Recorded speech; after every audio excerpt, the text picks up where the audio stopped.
Jay-Z ended up changing my life. Reasonable Doubt, it was like the Bible. I'm around people like Pharrell Williams, Isaac Hayes, Mariah Carey, and I'm in the Mystical Shake It Fast video. I'm trying to find things to do with this money. I got policemen on actual pay. It says Kingpin, which is me, was getting 30 keys a month from Source J 384 months. I got to fight for my life.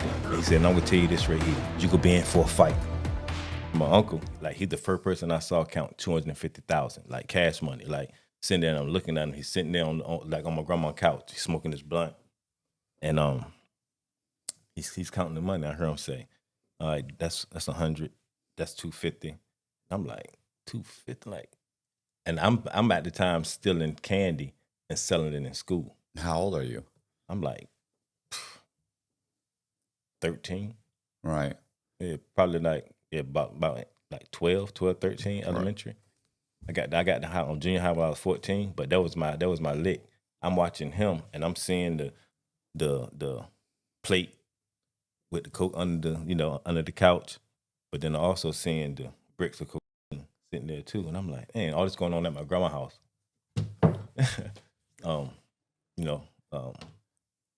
And I'm seeing this, but I still don't know exactly what it is. Right. But I know he's making a lot of money. The time I'm playing sports, because I was real good in sports, and like like I said, in elementary and then junior high, I played football, played basketball, starting point guard. But you know that you realize like powder is illegal. What he's doing is illegal. Do you realize it's kind of illegal or something's not right? Like this is not normal. The only reason why I know it ain't right because what he's smoking, I know what that is because my mother and everybody's smoking. So as he's smoking it, I'm like, I know you ain't supposed to be doing that, and you ain't supposed to be doing it in grandma's house. Right. You know what I'm saying? But as far as the white stuff and the money and all that, nah. But I wanted to find out. So as I'm playing sports, at the same time, I'm like, nah, I need to see what he's doing. But now I'm in junior high. As I'm in junior high, because I had little dealings with smoke. Like in elementary, going into junior high. But now in junior high, I'm going across to another neighborhood, and now I'm seeing what he got on the couch, what he got on the table. Mm-hmm. So I'm seeing that, and I'm like, okay, all right, the guys out here is breaking it down, what he got. But that's all I'm seeing at the time. So I'm like, all right, cool. I got to figure out how I can get some of that, so I can go take it across the street and start making that 250,000. So that was my whole mission right there, was to figure out how to make 250,000 like my uncle had. Okay. How does that? Well, I mean, you're also still 13 years old. I'm assuming it's difficult to break into the industry at 13. I'm hoping. Yeah, it's not. Well, not. And this is your uncle. So like I said, so first I was selling like bud. So I already knew the whole language in selling. Right. So now all I had to do was try to figure that out. But before too long, like, so I got a brother. So I got a stepbrother. So I got two sisters, Shayna and Tanisha, and a stepbrother named Kenny. And good guy, but he used to go hard. He used to go real hard. Pause. And he that's who used to steal my candy. Right? He used to steal the candy and I used to sell it. Like I was just a master, right. Breaking it down, writing down how many Snickers I got, how many, you know what I'm saying? That was just always my thing. But he was the one who was going to get it. So, I always had to split it with him. So he ended up going into my other uncle's closet and bringing me back some of his drugs. Right. And as I'm getting it, I'm seeing it, and I'm like, dang, all right. I had to find out what to do with it, so I really didn't know. But I had a cousin that was down the street who I knew he did the same thing. I had a couple of cousins actually, but it still wasn't looking like. It was two different things. So what he had on the table, and what was the guys who were selling in the neighborhood, theirs was hard and his was soft. So he was selling powder and they were selling rocks. Yeah. Okay. So So like I said, I never get a chance to even see the whole thing until now. Right. So I'm not knowing that transferred into that until I'm out there. So now when I'm on the corner, I'm seeing the guys, And I ended up learning the game from stealing it from my uncle. So once that happened, I ended up so I'm on the corner every day, learning how to do the game. I got my guys and stuff I grew up with. It's probably like 7 of us in the neighborhood. And we all running the cars. I'm talking about cars pulling up. Whoever the fastest. Yeah, you're selling like you're a corner drug dealer. You're just selling dime bags on the corner or whatever. Dime bags. Rocks on the corner or whatever. And I used to buy, once I couldn't get the drugs no more from my brother stealing it, and now I'm starting to try to find certain people to buy it from, everybody on the corner got the same drugs. So it's whoever get there first. Right. You know what I mean? But until I had to learn how to say, because I was fast, but then it becomes a problem. Like, man, come on, we got to take turns. You know what I mean? So we growing up, you're like, nah, we got to share now because you beating everybody to the sales. Right. So, start conflict. So then I said, you know what? I got to figure out a way how not to make everybody mad, but get them things to come to me. Let's go outside the hood and get work from somebody else. Make sure it's a little better. Right. So I started going to another neighborhood called Lake Edwards. And it was these guys named Ernest and Pimp. All them guys was like rocking too. So I ended up hollering at them and bringing drugs out my neighborhood. Right. And so what are you saying? It's better? You're saying it's not cut? No, I mean, because everybody cooked different. Right. So back then, like I said, I'm getting 2 for $20. So all I do is want to just spend $20, make 40, come back, spend $20, make 40. But now as I'm getting bigger with the 8 balls and the quarters and things like that, now I'm getting from these guys over here is different than over here. Because whoever these guys, we all getting it from, they starting to put more bake on it. And It ain't really that good because they know everybody got it. Yeah. We all dealing with the same people. Yeah. You know what I'm saying? So now with me going over here, I'm coming back now. You have a better quality product, so people want to come to you. Now it doesn't matter who makes it to the car first. They want to talk to Tony. I got a smoker. Right. I got a straight smoker out. Right. A straight smoker. Because like Virginia Beach is like, we didn't sell D. You know what I'm saying? We didn't sell that dog food. You know, it's like, that's a Portsmouth thing, Norfolk thing. Out here, if you sell that D, they coming. But you got a smoker, everybody coming to you. So now I'm sitting back. So as I'm sitting back, everybody's still running to the cars. Like, it was this lady called White Lady Honcha, we used to call her, right? And she used to run through the field, holding her money in her hand. I'm talking about, and she's like coming through. I'm talking about, and she got probably like $300. And she's running, and we used to see her, you start running to her. So everybody running to her. So, I used to run to her, beat everybody, and we actually meet, whatever. But she used to deal with whoever gets to her first. And it was people with fake work or whoever who used to beat her. And she gonna buy it because she's scared, because she want it. So even though know that yours is fake, she gonna say, how about I give you 50 and let me spend it with your friend. Let me spend the rest with your friend over there. The guy. She didn't want to. She didn't want to upset him and stuff because she, But then there came a time you see people running to her. Now she coming and she's running past them. Right. Now I'm sitting back chilling. She's come running to me. Yeah. You know what I'm saying? Because I got that smoker. Yeah. Right. So now it's becoming the time. It's like,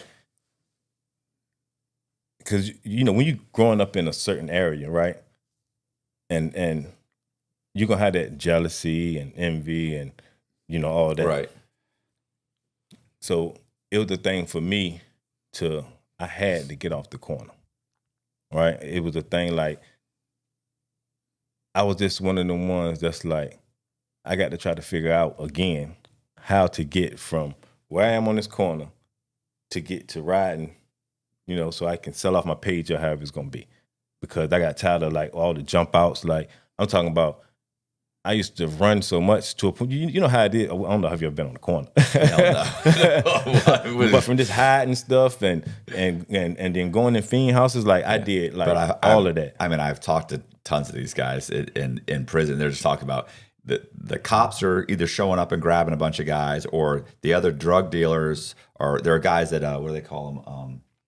Not stick up men. They call them or jump out. What are they? Jump out. Where it's just other guys in the neighborhood. All they do is rob drug dealers, and they just jump out and they with a gun and boom, get on the ground, give me your shit, and sometimes these guys they get robbed so much that they won't even give it up. They just try and run, or they'll start arguing with them, or they'll struggle for the gun. It's like, what are you talking about? They're like, nah, bro, you get robbed so much. You realize these guys may or may not shoot you. Maybe they'll shoot you, but it'll be in a leg. And, like it's a whole argument. Remember the guy, Stu? Stu was a jump out guy. Only I don't think Stu had a car. I had a buddy named Stu. This has just always killed me. Stu had been shot 3 times, twice by himself. Because he'd run up and grab, and the guys would yank, and he pulled the trigger. He shoot himself once in the hand, once in the, and then it got the third time he got shot was because he said they'd see me coming, they'd pull out their pieces and start shooting, and he got shot once in the leg. But yeah, it had happens, So I know it's fucked up. I mean, I know it's not like it's not a risk-free job.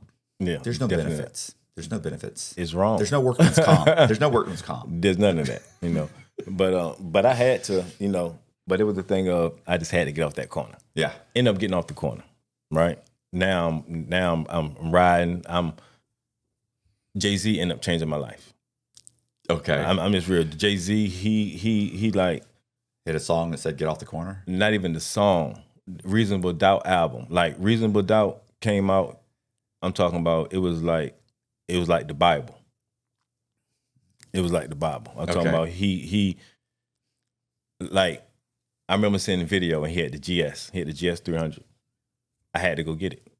But I had to work my way up to it. Like I mean, it's so crazy because I hate to ask you this, bro. What's a GS 300? Do you know what a GS 300 is? What is it? A Lexus.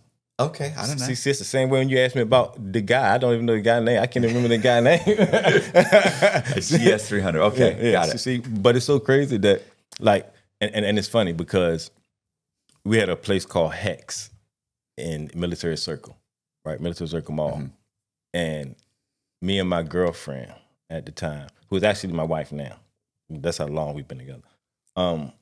We're in the mall, and I end up seeing Jay-Z. But now I'm seeing him, and I'm like, I'm trying to be cool. You know what I'm saying? You're not fanboying? Well, I ain't gonna say trying to be because that's just me. You know what I'm saying? But so as I'm cool whatever, and I see him, I'm like, damn, that's Jay-Z. So I tell her, I'm like, yo, go get that guy autograph over there. She like, you go get it. I'm like, no, go get it. I'm like, I ain't going to get it. You know what I'm saying? Like to a point, I didn't even like I don't know if I spoke or not. You know what I'm saying? But it was like, this is back then. But when he had that GS and I seen that video and stuff and everything he's rounding about and talking about, I'm like, yo, that's me. That's me. So like, I'm just a big J fan. You know what I'm saying? But so I had to get off the corner. So I ended up getting the GS and now I'm rolling. Now you're just doing everything off a pager. I'm doing everything off a pager. But with me being good at sports and messing with different girls in different schools, knowing the guys, them on, the football team, the track teams and all that, they hustlers too. Right. So all of them was in different neighborhoods, from, down the beach, Bird Neck, like Friendship and Atlantis and all that. So I had a 757 to set up how I told you. The beach is like wide open. So it's like, I don't even know how many high schools at the time, or how many junior highs and high schools at the time. But everybody know each other through sports. And women and girls. So I end up getting cool with everybody from down the beach, guys them from like the Green Run area, guys them from Lake Airwoods. So now I'm going, guys them from Twin Canal. So I'm going to all these neighborhoods dealing with all these guys. So it's making me come up faster. Right. Right. So that's when I'm getting into, all right, cool. I need to try to figure out how I can make more money getting those squares. That's still my whole mission. But to take you back a little bit, I ended up getting kicked out of high school. I was getting ready to start. I was ready to be the starting point guard. But why? So, Is it have anything to do with you're a drug dealer? no, No? no, I thought you were going to say that I found they No. caught me with drugs or something. no. So, to take you back, remember the guys them out from Lake Edwards who I say I end up going to go get some drugs from and bringing it to my neighborhood. So once I was able to go in that neighborhood and get some drugs, it became cool, right? But before then, it's been a big rival my whole life of me coming up in junior high, knowing that we supposed to be fighting these guys them from another neighborhood called Lake Edwards. They from the Bayside area, right? They ain't from Bayside Arms, where where I grew up in. They're from the Bayside area. So we used to fight them all the time. Go out there, fight them, and etc. It ended up becoming a time right before then that we all before I end up going over there, meeting them guys, we used to, I'm talking about we talking about 30 years. My older cousins, them, used to clash with them. Generations used to always fight these guys. Mm-hmm. That's just what it was. One day, I'm coming in school. I got my jersey on, all that. And the guys from my neighborhood end up getting in a fight with the guys from Lake Edwards. Now, it's crazy because I end up forming not bond at the time, but I knew a lot of them guys, and I had a cousin over there and this and that. But still at the same time, once I seen my guys and them starting to fight, mm-hmm. I had no choice but to jump in. It sound crazy now, right? And I would have still did it. But it sounds crazy now because nowadays, this generation, they're a little more smarter that you got people who actually keep them away from that. But my mentality growing up is, we all grew up together like brothers. So you can't do that. You know what I'm saying? You can't not fight. You know what I'm saying? It's just that I can't hit my cousin. You know what I'm saying? So I jumped in that fight. Ended up getting expelled. End up going back to high school to graduate because my mom was like, hey, listen, you work too hard, you got, 11th grade, So I said, all right, Mom, I'm going to go ahead and I'm going to go back. So I ended up going to Princess Anne High School and then transferring to an alternative school. Because once I did go back to high school, by this time I'm counting 250,000. You know what I'm saying? It's like, I don't want to be here, but I had to do it for my mom. So I went to an alternative school called Richard Milburn, which where all the bad kids and all that stuff was. So I ended up graduating. Fast forward, them same guys who I fought, I ended up dealing with. Right. Because now I got to work. So I was going down to, the beach areas and the green run areas and all that. Now I'm going over there and I'm dealing with the generation right under me. A guy by the name of Jabari and Lil Rel, they end up passing. How about a lot of people? I bet you know a lot of people that pass. You know what I'm saying? Oh man, and to the streets.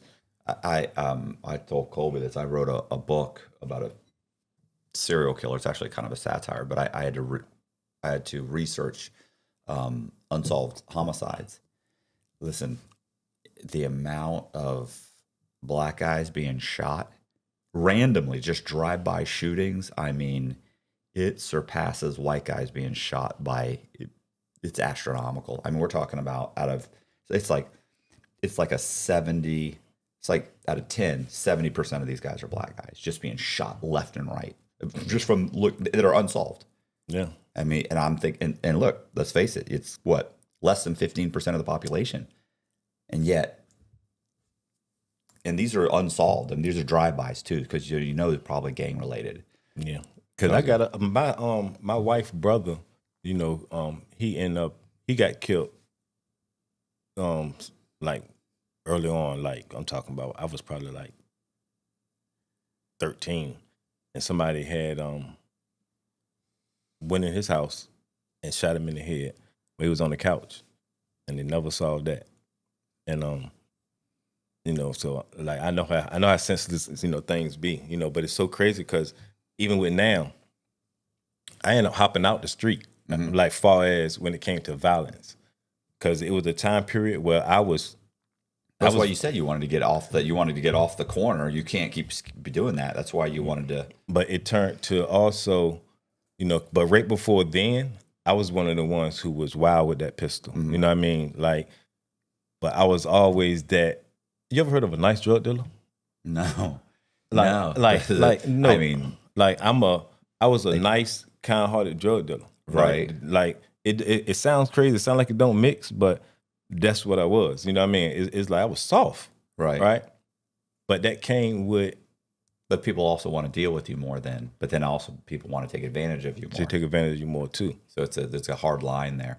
But I was raised with women, you know what I mean? And then now, and I got 3 daughters, and so it's like my emotional, it's like, wow.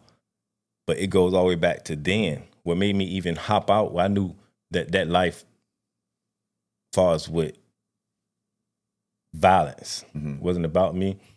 I had shot this guy before, young, trying to come up, and this is like soon as I got off the corner, I'm like with this other guy, and just so happened he's riding, and he sees these dudes and them in his car. So he look over and he's like, "Yo, that's such and such." I'm like, "Yeah." He's like, "Man, they got it." I'm like, "All right," you know what I mean. So I'm not even thinking about doing, robbing this and that, but I keep my gun on me, at the time. And also he said, I see him bust a left and he's behind him. I'm like, "What's going on?" So he was like, "Yo, we got to get him now." I'm like, "Get him?" And this is the first time. And that's what my first time robbing somebody. But this is my first time robbing it with him. I already knew, his work. You know what I'm saying? But now I'm getting caught it's like I'm not even in the car with him. He's driving and I'm on the passenger side. And he's like, "Yo," and he's following. I'm like, "What's going on?" So as we pull in to where we was at, he hop out and he grabbed the mask. He come back. He was like, "Here, come on, throw me a mask too." I'm like, "Yo, this dude, he got masks and everything." I actually talk about this in my book. Yeah. Because again, like I said, I got the book. I'm gonna reissue the book. You know what I mean? I'm gonna go ahead and put it out. So y'all go in the link. I'm a promoter, man. I'm a promoter. Right. So anyway, no, we're gonna put the link in the description box. I'm messing with you. But he handed me this mask. So now I'm actually putting this mask on, right? Because now was saying I'm not interested in taking part in this robbery. That wasn't a suggestion. That wasn't an option. No? Okay, so just imagine. So just real quick. Imagine you telling a person that who already got a mask in the trunk, and you already know you don't want to have a. I mean, it's my man, but you know what I'm saying. But it's like I told you, when I got kicked out of school, I had to fight. Right, my man ready to go. I gotta go, but it's crazy because I'm putting this mask on, and the mask is like too big, like it's like crazy, like so I'm like nervous, scared to death. That's why I'm saying I know I'm not about that. I know I'm not about that. I'm talking about, and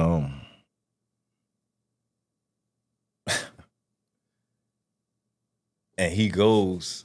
And I'm following him, and he catch the guys. When he catch the guys, I'm behind him, and he on one of the dudes, and then I see the other guy, and the other guy looking at me, and as he's looking at me, he's like, he's looking like, "Yo, I know this dude, Tony." I'm thinking he's saying that, right? And it's crazy, but I'm saying like, he can't know me. I got this mask on. Like, there's no way possible that you can know me. And now he's walking towards me, but it's like I blinked out. It's like I totally blinked out, man. So I couldn't even tell you from the time of I'm seeing him looking at me and him coming towards me. Now I'm thinking, okay, is he gonna grab this gun? I didn't know what he was gonna do. So I shot him. Right. And Shoot him in the leg? Did you shoot him in the what? In the torso? Where? at the time, I didn't know where I shot him at. Okay. I know I just shot him. Ended up shooting him in the leg. It Okay. was the leg shot. But I shot him, and as soon as I shot him, I'm like, oh my God. Straight turned around, ran back to the car. Okay. Straight ran back to the car. What'd he do? He dropped. I ran to the car, right? No, what did he do? Who? Him, the guy you just shot. Did he drop? Did he run? I don't know. I ran. Oh, okay. But I'm going to tell you another reason why, right? I wasn't trying to shoot him. I'm just being real. I wasn't trying to shoot him, right? I was trying to give a warning because my man who I was with had the other guy and was ready to take him in the crib. Right. Right? I knew once he got in that crib, I don't know what's gonna happen in that crib. Right. After that, I don't know if he gonna kill him. I don't know what's gonna go on. So my whole thing is, I need to try to make a distraction so we can get up out of there. That's all that's on my mind. You know what I'm saying? It won't no thing of, oh, you're leaving them or whatever. I already know once you. So this is the thing. I can't just run because if I just run, now it's like, oh shoot, man, you left me out there in the whole nine. I already know once I shoot, only thing he can say is, man, you fucked that up. Yeah, yeah. Right. Because as soon as you fire, everybody's got to everybody got to split because that's going to bring everything heat, gone. Right? You know what I mean? But I'm sorry I had to do that. But like I said, I'm a businessman. Right. I'm a businessman. Like, I don't play with my life. You know what I'm saying? Like, I love me some me. You know what I'm saying? And that right there was not designed for me. Right. You know what I mean? So I was smart enough to say, man, I'm going to design this. Boom. Peep it. So end up running up out of there. Gone. I get in the car. He comes. He up in the car.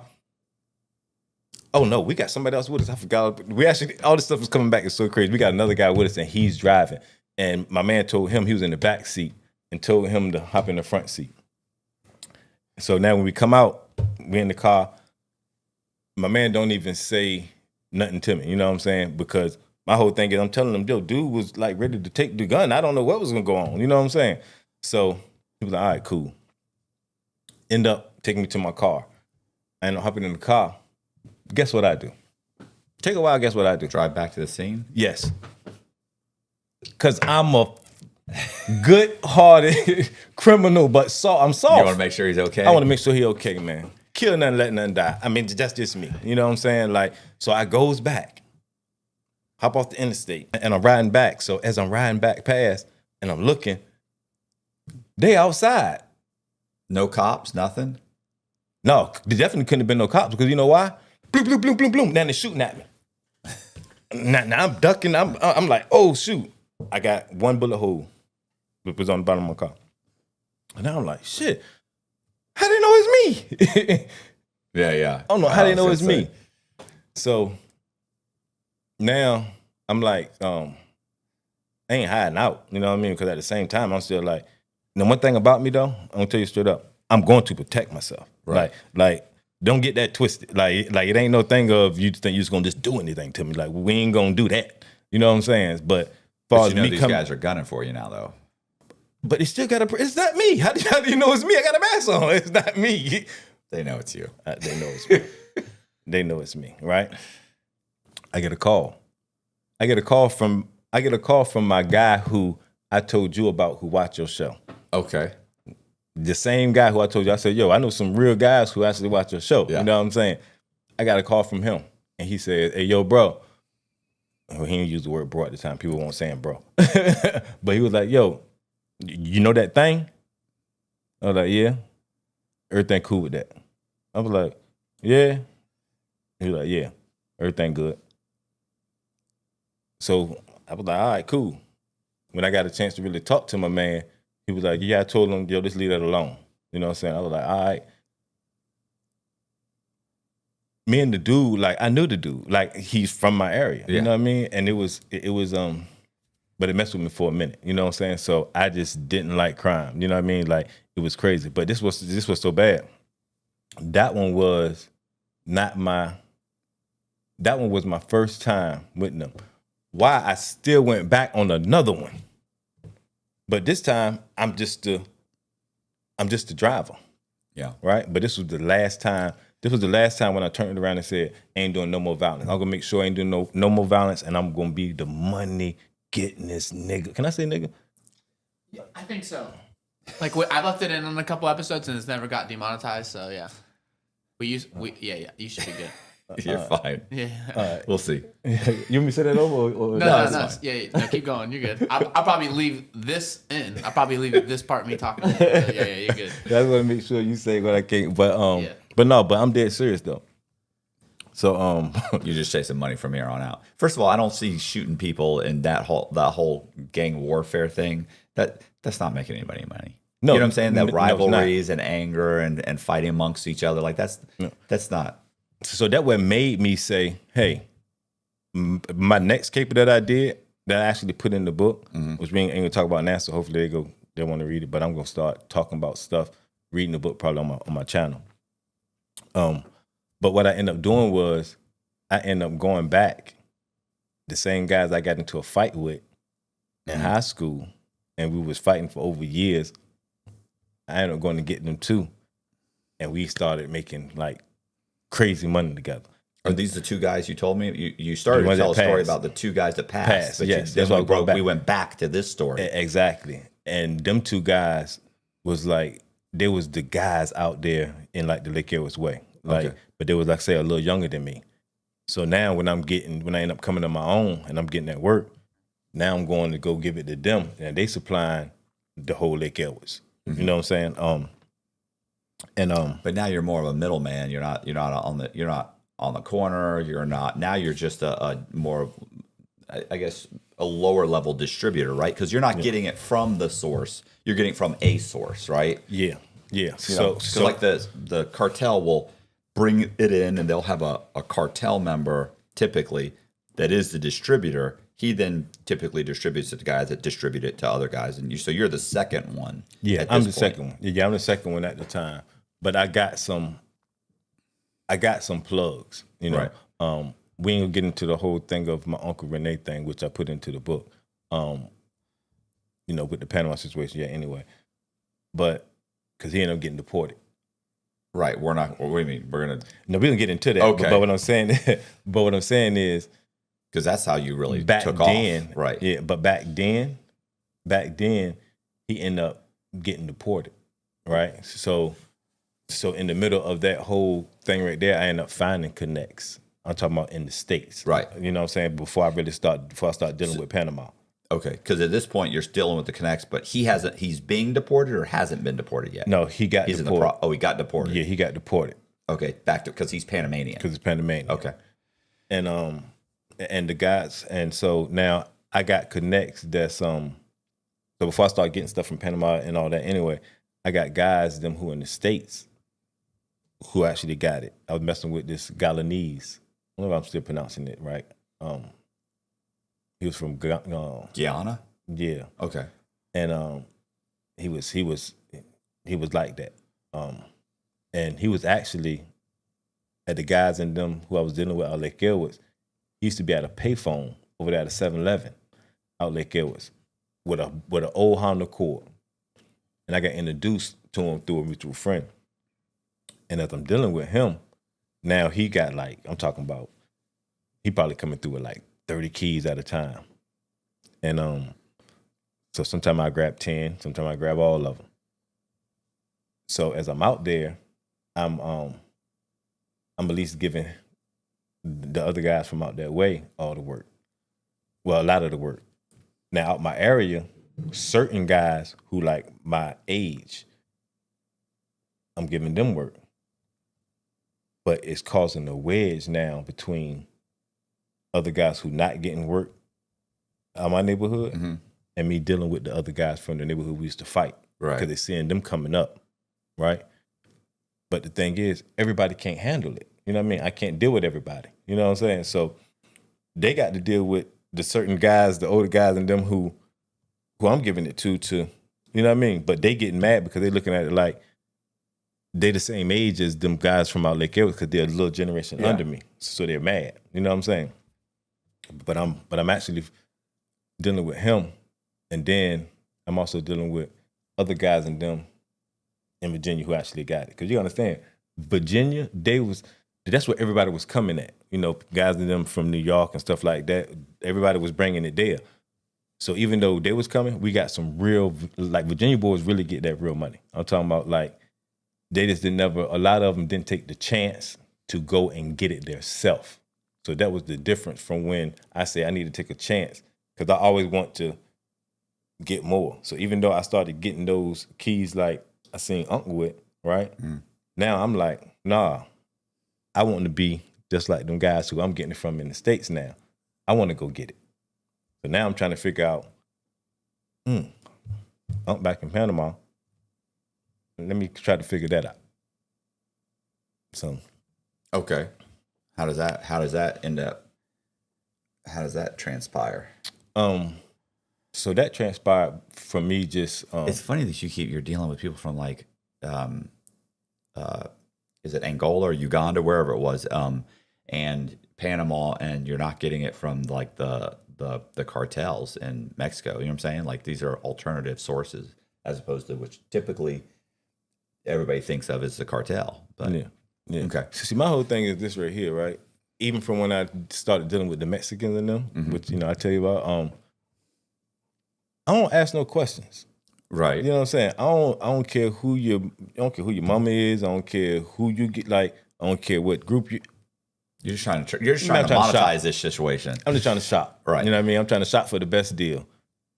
But I'm also trying to establish a relationship now. You know what I mean? So you can just give me a front. So I don't have to use my money. You understand what I'm saying? But far as far as Panama though, you know, just like I said, that was just on some so it was tough getting drugs back. Yeah, I was gonna say anywhere. How's he getting it Right? into the country? Stuff been hard getting back anywhere, right? So I'm gonna tell you this about Panama, and then we can go into some more interesting things, right? Because Panama is still a sensitive subject, Right. in my life, Okay. right? You know what I'm saying? I'm just being real because nobody, in my family, period, right? We so much far above the drugs and all that stuff. Yeah. That when I do talk about it, people still get sensitive and all that. You know what I mean? So sometimes I gotta watch really on what I say, right? Okay. And on top of that, even saying that is, even though my uncle's not into no streets by far, like that's the last thing that's on this, mind. You still got people who still still working, still in the streets and things like that, even though we're not, you know what I'm saying? But Or they feel like by talking about it, you're bringing heat on them? well, it could be, you know what I'm saying? But so that's why that's what people don't understand. Like, because I get flack sometimes, hey, baby, man, why you talking about it? Why you talking about that? But people don't understand. I'm smart enough to know I only talk about what I can talk about. Mm-hmm. You know what I'm saying? But it's just sometimes within certain stuff, you can't go straight into detail, because if you dig deeper, then you might got somebody who want to go looking at certain things and might end up finding something off of something I just said. You know what I'm saying? So that's why I make sure everything I do say, and the reason why I take my time on saying certain stuff, to make sure it don't get to that point right there. You know what I mean? Because like I said, even though I'm not hustling, you know what I mean? Or no, you understand what I'm saying? Like, so, and it's real sensitive. But I would say this right here, the thing how easy stuff is, right? To even from getting stuff back from the country and things like that. So I always want to do better. Ever since a kid, from stuttering and all that. And I sit back and I think and brainstorm of how to make things better. So when I first started going to Panama and how the transition was on getting stuff back. You're flying to Panama? Yeah, I fly to Panama. Okay. Yeah, I used to fly. And you're walking through customs with this stuff, or you're mailing it back? I'm not going nowhere to no airport with no drugs. Okay. I used to see people, bro, I used to see people get caught and like, it's crazy. Cause like you had people used to come putting stuff into like the bottom of the shoes. I'm talking about the whole thing, all that old stuff like that. So I'm like a student of the game of like crimes of looking at stuff, transporting, all things like that. Even though I wasn't the main transporter on, through my life. It was one of my childhood friends who was just like, he was amazing. That's who was like bringing everything back. He's the one who was the GOAT for Million Disguises. And but me, far as going out of getting it sent, I had a lot of different methods. One of the ones, I took one on Johnny Mitchell. Johnny. But this is another one I get to you that was just crazy. But it was so simple but stupid at the same time, that people ain't understand, right? So you can I can't never tell the actual method of how it is packaged or whatever, right? But it was one way through the mail that guys used to do all the way back in the day. And it was so simple, but you just had to take a risk. With anything is a risk to get caught or, just not come. But during a lot of times when you used to, dealing with the mail, if it's in the mailbox, a person to sit on it forever. They ain't go come and touch it until, even if you go to that mailbox and grab it, right? The police is not going to meet you at the same time and say, oh, got you. Like, because they're not just going to be sitting back waiting and leaving somebody, you know what I'm saying? Because it could be weeks, it can be 2 weeks.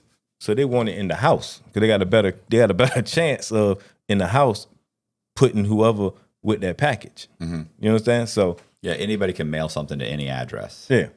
But if you actually show up and they give it to you and you sign for it and clearly it's yours, you signed for it, you opened it, it's in the house, you knew what it was. Exactly. So we'll send it to an abandoned house. Right. Nobody lived there, anything. I used to do that with credit cards. When I steal an identity and I order credit cards, I'd mail it to an abandoned house. Exactly. So you can send like a half or whatever. Right. Right. Except for smoke. That's the only thing, but any kind of drug that you can shake up or break, you know what I'm saying? Like a half a key. Mm-hmm. So once you used to get to that box, right? Wherever we used to find, now I'll go sit on it. I'll go sit on it like how the police would. We're watching, paying attention, seeing who go to work, seeing who, seeing how everything move. Just however a police is going to do surveillance on you, I'm going to do the same thing on my package. Now, what I'm going to start doing is I'm going to start putting on jogging clothes, all my jogging clothes and all that. And I'm going running. So I'm going to do that a couple of days, and I'm going to just go run in the neighborhood. I'm going to do all of this for this package right here. Hopefully that they don't take it and go, because you got a time period now before they try to return it and send it somewhere or whatever it's going to be if it's just sitting there. I go run, and I take it, and I keep on running, acting like I'm running, and then I got the car parked on my bag, and it's running, and I just go, just a half a key.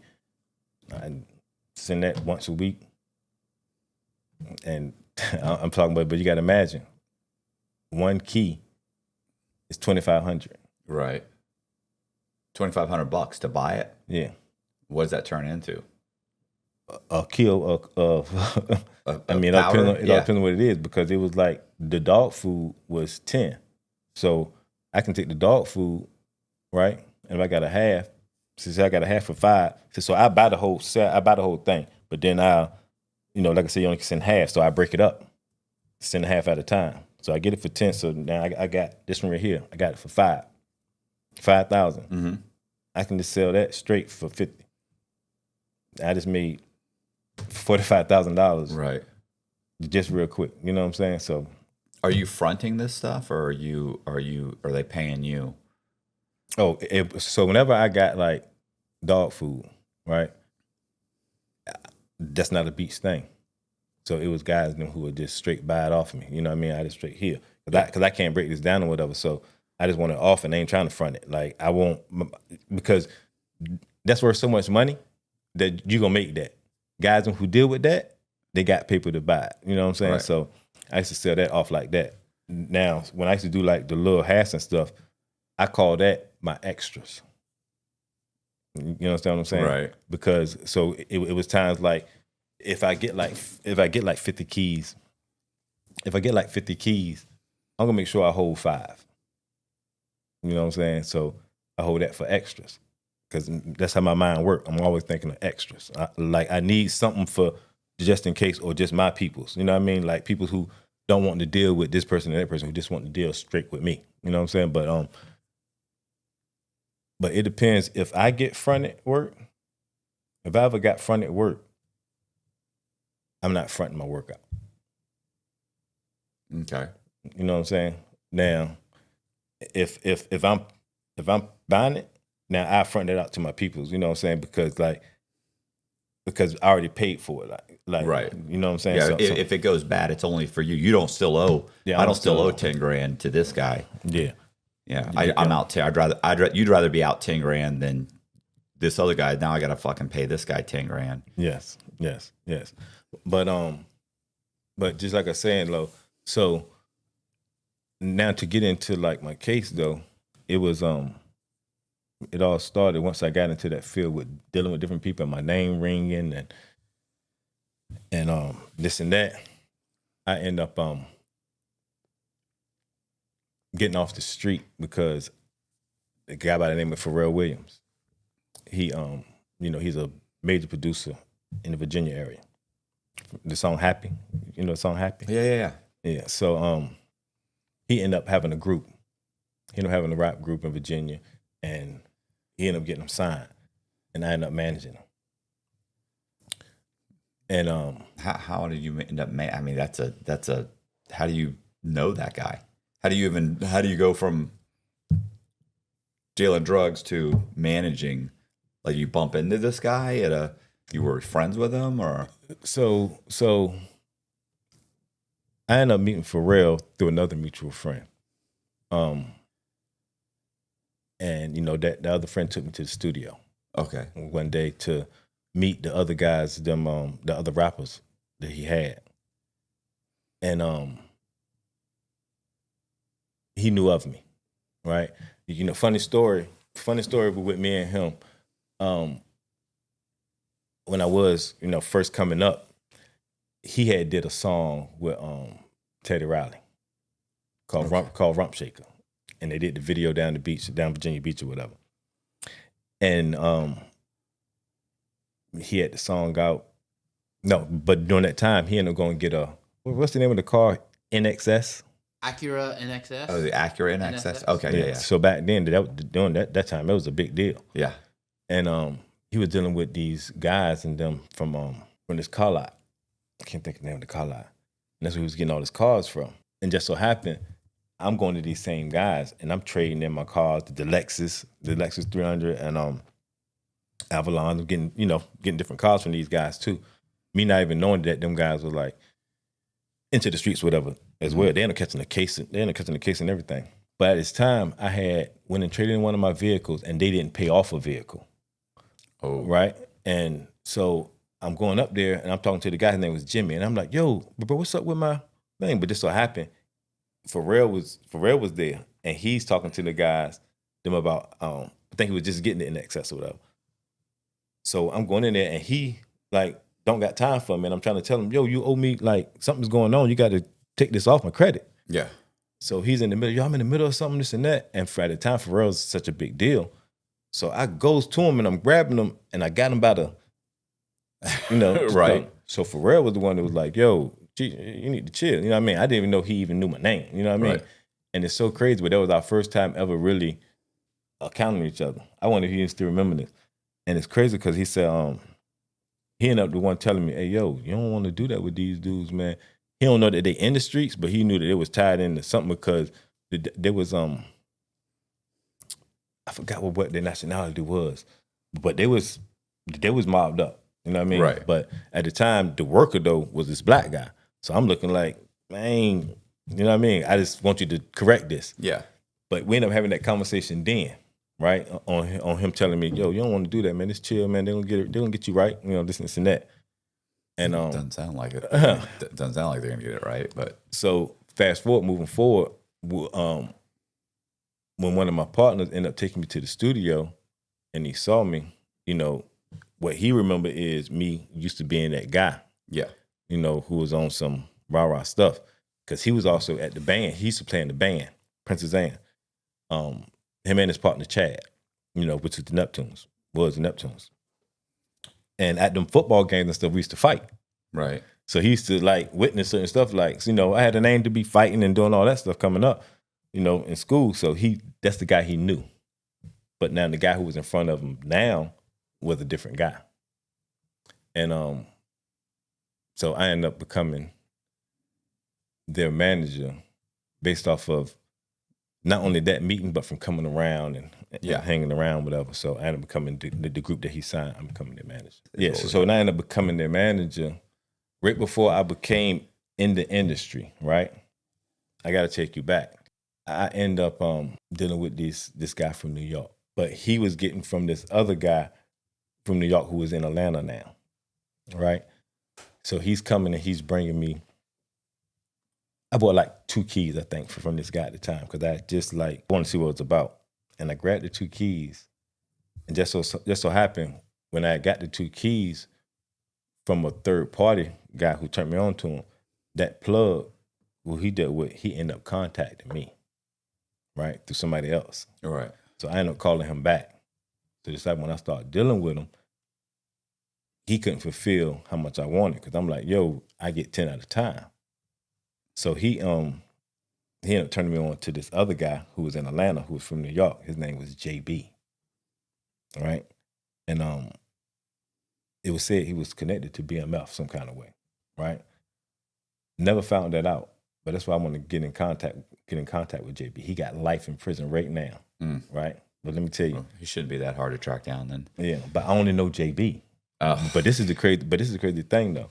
Somebody gonna end up seeing this and probably find JB because he's in one of the pins. But this is the crazy thing, which is connected to my case.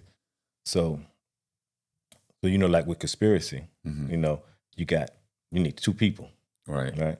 So like I said, I had 2 different connects that actually told on me. So the guy JB, so the guy New York D, he couldn't fulfill all my orders, so he turned me on to the guy JB. So now I'm dealing with JB. I'm getting I'm probably buying like 30 keys a month. Right. Easy from JB. But I did with New York D for probably about a good month before he had to turn me on to JB. Right before I told him as soon as I signed the deal, right, I ended up telling JB, it's crazy because me and him, I remember sitting in the car actually with him. Because they first turned me on to the Honda Accords with the stash box. You know, when it's with the stash box in the Hondas, and you know, for the work secret compartments. Yeah. So them guy was really on something. But I remember sitting with JB and I'm telling him and the guy in the LD, I said, yo, I'm about to start going on the road and start doing this management stuff. I ain't be hustling no more. But I tell JB, I got a little cousin who I want to turn you on to. So JB told me, he said, no, just go ahead and give him to New York D. You know what I mean? Like, if he ain't be coming with the paper like that, this and that, New York D will handle him. So I'm like, all right, cool. I turned my little cousin on to New York D. So now I'm on the road. I'm traveling the world with the music. And come to find out New York D gets busted. Feds pick New York D up. Feds pick up JB. Don't touch my little cousin. He's probably not, he won't that involved with the organization, with them after I left. You know what I mean? Because he won't spend in the 10, 20 key money. You know what I mean? He probably, you know, getting whatever it was. So they ain't really going really, you know, like put him in that situation. Right. So we thought. So now New York D's gone and JB gone.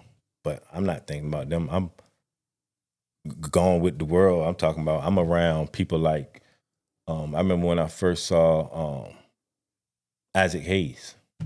You know what I mean? From just being around Pharrell, from seeing Mariah Carey and it's just everybody being in videos with Mystical. I'm in the Mystical Shake It Fast video. You know, I'm traveling, not thinking about that. So from 2000 2002 when we got the deal to 2005 is when my investigation started. How does that start? Okay. Going back to New York D got picked up right before I signed in 2002, right? Right. There was a lot of people going to grand juries and all that way back then on me. I don't even know how, like, I didn't know nothing about the feds. I ain't know nothing about grand juries. Ain't know nothing about any of that stuff, right? I only know about state charges. Yeah. And so New York D and all of them gone. So from that time, they got him, but then they also got the local people trying to get out of jail. I'm hearing about this because I got policemen them on actual pay. So your name's coming up, but there's no investigation at this time. But there's no investigation. But they do know who you are. They do know who I am. You're on a from board these. somewhere. I'm on the board somewhere. You know what I mean? From all the records and stuff that I was doing. You know what I mean? And so that's gone. But the reason why it's stale because I'm traveling the world. Right. So they're not seeing nothing. I'm not doing nothing. All they got is New York D telling whatever it is. All the locals and stuff, they've been trying to do that, but it's not enough. It's not enough because I don't deal with you. Yeah. You understand what I'm saying? Like 9 times out of 10, because I only deal with certain people I grew up with and all that. That's just where I come from. You know what I mean? So I don't deal with you. And so ain't nothing going on. You know what I mean? So to be rocking. Then when I'm into music, that's when I end up going on the road, because I used to go on the road a lot, even though I wasn't their road manager. I was their manager. I used to just go on the road a lot to politic. You know what I mean? Because I figure if I'm sitting at home, I can't make no money at home on the phone. I want to be out there because remember what I'm about to say, with me being on the road. I'm going back to a little bit of talking about just the hustle of things, right? It's just like in any business, even dealing with the president. You got to go out there and shake hands and kiss babies. Yeah. You just have to. You know what I mean? Like, so that's what I pride myself on, being out there. You know what I mean? I can make more money, right? So I'm on the road with them heavy. Also got the street mentality, but I ain't touching no drugs, not thinking about no drugs or any of that. And I'm meeting this guy. This guy named Lo. And he talking to me about like, yo, man, I'm getting this work. I'm getting all this and that. And I'm like, I don't even know this dude. I'm like, see the police? But for some odd reason, he gets in people's ears and this and that. So people want to mess with him. So I'm like, all right, cool. So I'm letting him go ahead and rock. And so after about 5 years, go ahead. But you're letting him what? I'm letting him go ahead and deal with my folks because you're not dealing with it, but you're yeah, I'm not even making no money off of it. I'm not making nothing. I'm just letting them eat, the ones who want to be in the street. Yeah. Right. But then there came a time when now he comes to me, right? And it's kind of like he set me up. He got 20 keys. Do you feel like that he's setting you up at the time? No, so me and him got, because you know him at this point. But let me tell you, so how me and him got close, because this is very important, right? Me and him got cool because he was telling me about how much, drugs and this and that. So I'm figuring, all right, he got some money or whatever. And I know what he's doing as far as getting to work to Virginia or whatever from Atlanta. I tell him, me and him got cool. So he like, yo, come on, fly out here to Atlanta, come on, party with me, this and that. So I'm like, all right, cool. So I start flying to Atlanta. Me and him hanging out, chilling, going to clubs, partying. And it's all bad. Yeah. So one day he's taking me to the airport. So he tell me, he said, yo, listen, I gotta stop and go check this crib out, right? So we actually go, and it's a gated community, and they got 3 floors, right? So we go, and he talking to the lady, this and that, and she like, it costs only like, it was like $2,100 a month. And so he's like, yeah, I want to get it, and this and that. So he get it. I'm talking about, he said, send the paperwork, this and that. but he's talking big. Like that's what he do. He talks so big. You know what I mean? He'll make you seem like he got money. You know what I'm saying? Like a lot of money. And but like I said, me and him never like dealt directly. So he says, as he go take me to the airport, he said, yo, you know you can have that downstairs room if you want it. So I'm like, dang, I can have a place that I can just run back and forth and this and that instead of staying at the hotels. I'm like, all right. He's like, yeah, we just split it. And like the third floor was like the living room, and then you can go on the roof. I'm talking about it was fly. End up getting it. We end up rocking for about, I say 2-3 months. And one day he come to me, he said, hey, I'm about to head out, right? I got to go out for a few. I'm gonna be gone for a couple of weeks. He says, I got 10 keys. I got 20 keys. And I tried to see if your people want to buy them from me because I'm gonna be gone for a while. So I'm saying there like, dang. And at the time now, money is like, so right then my bills alone was probably like $25,000 a month. Right. Just off of just taking care of people, certain things. And so that $2,500 and the music game slowed up because we was going through so Pharrell was going through a pissing match with a guy named, head of the label named Barry Wise. So now stuff is like at a standstill. There's no money being made in the music. So that's why now I'm hopping back in. Right. So now, I tell the guy Mello, I said, listen, give me the 20 keys. I pay you for 10 of them.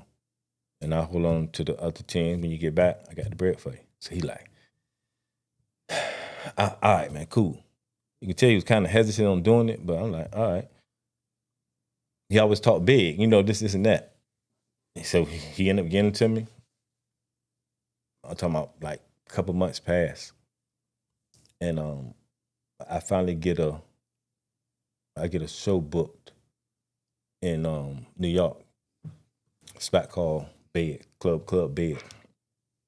And New York cat come up to me and he see me on the stage. I'm on the stage, I'm chilling this and that, I got my chains on and stuff. And he's looking at me. And I see this dude looking at me. So I'm like, after the show, he come up to me, he like, yo, you Geezy? I'm like, yeah. What's up? He like, yo, word, son, word.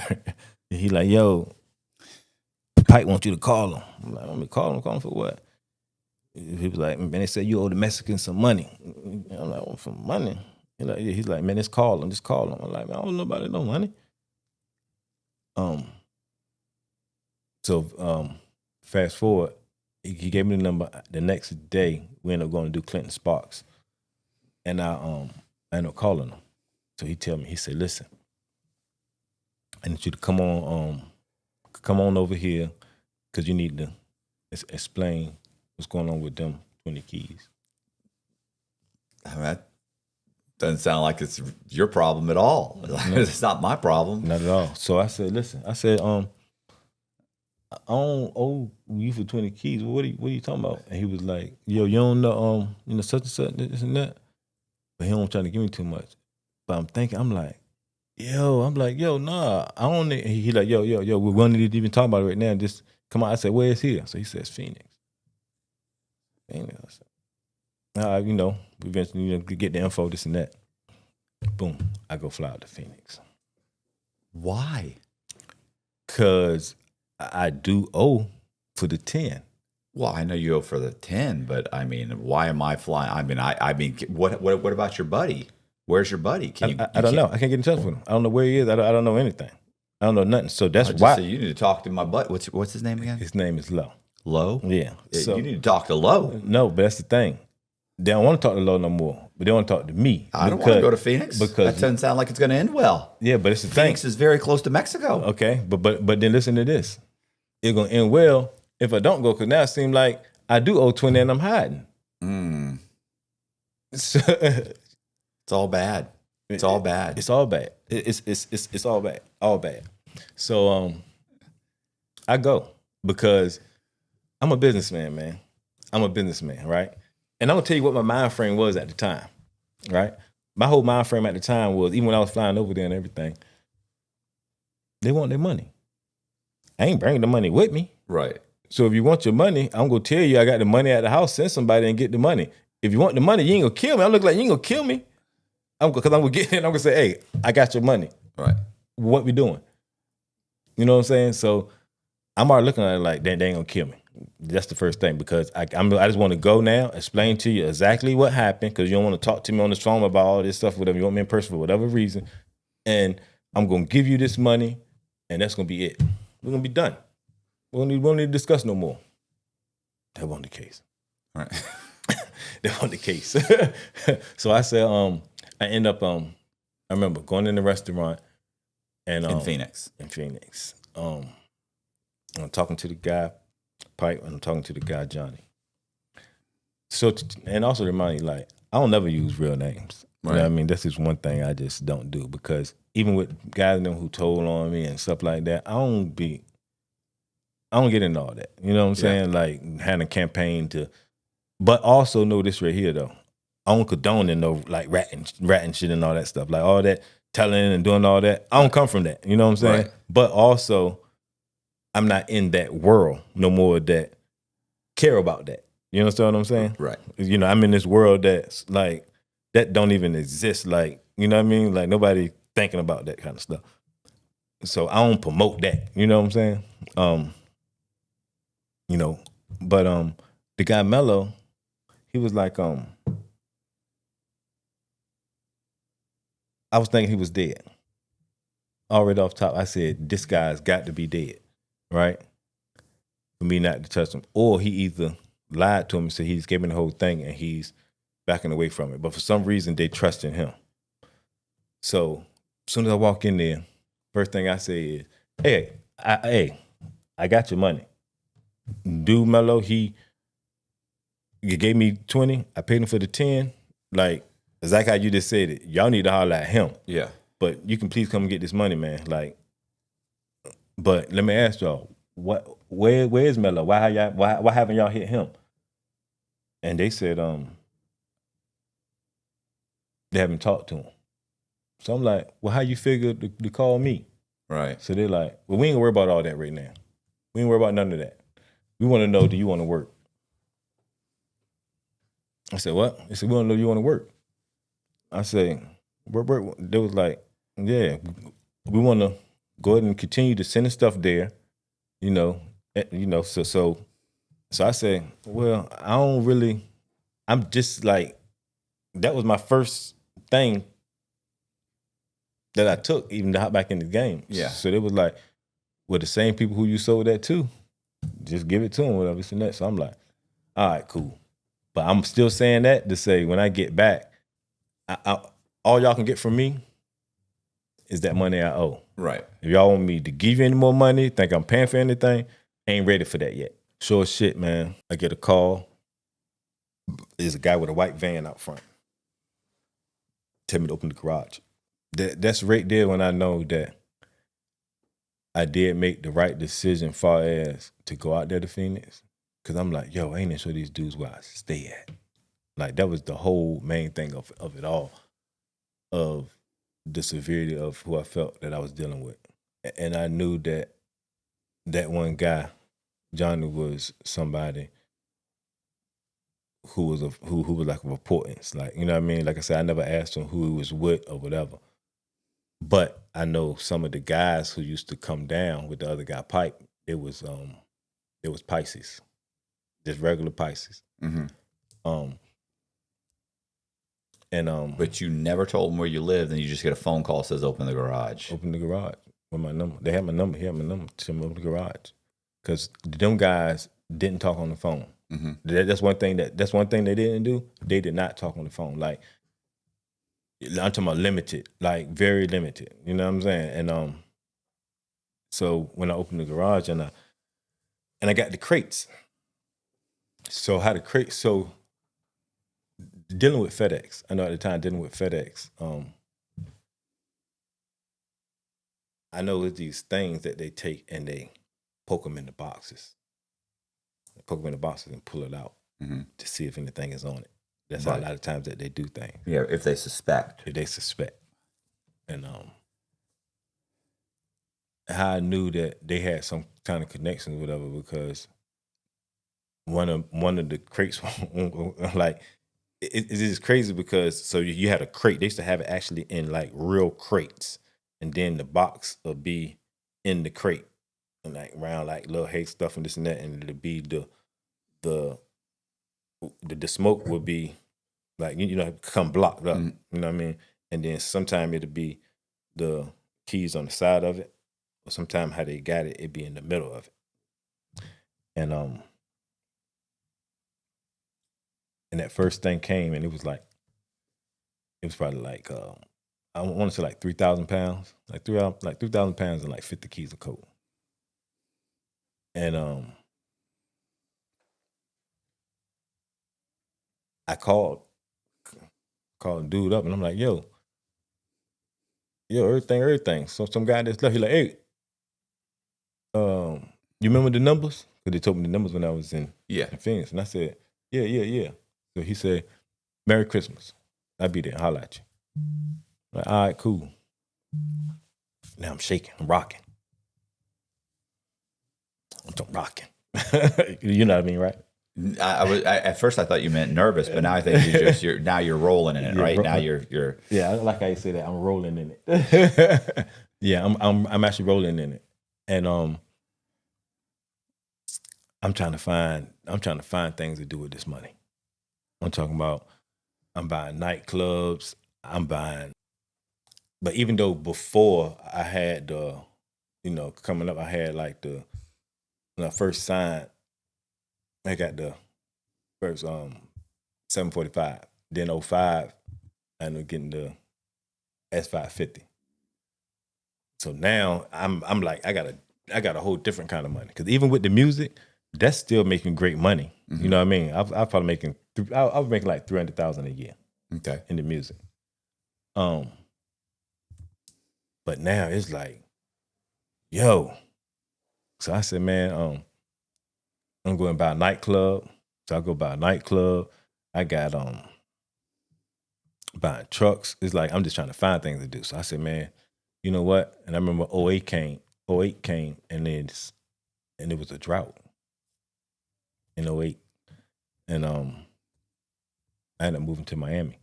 Got a high rise, Bentley Spur, and. But there was a drought, you're saying. Exactly. The town is dry. The town is dry. You know what that means? No. It means I had it. Huh? It means I had it.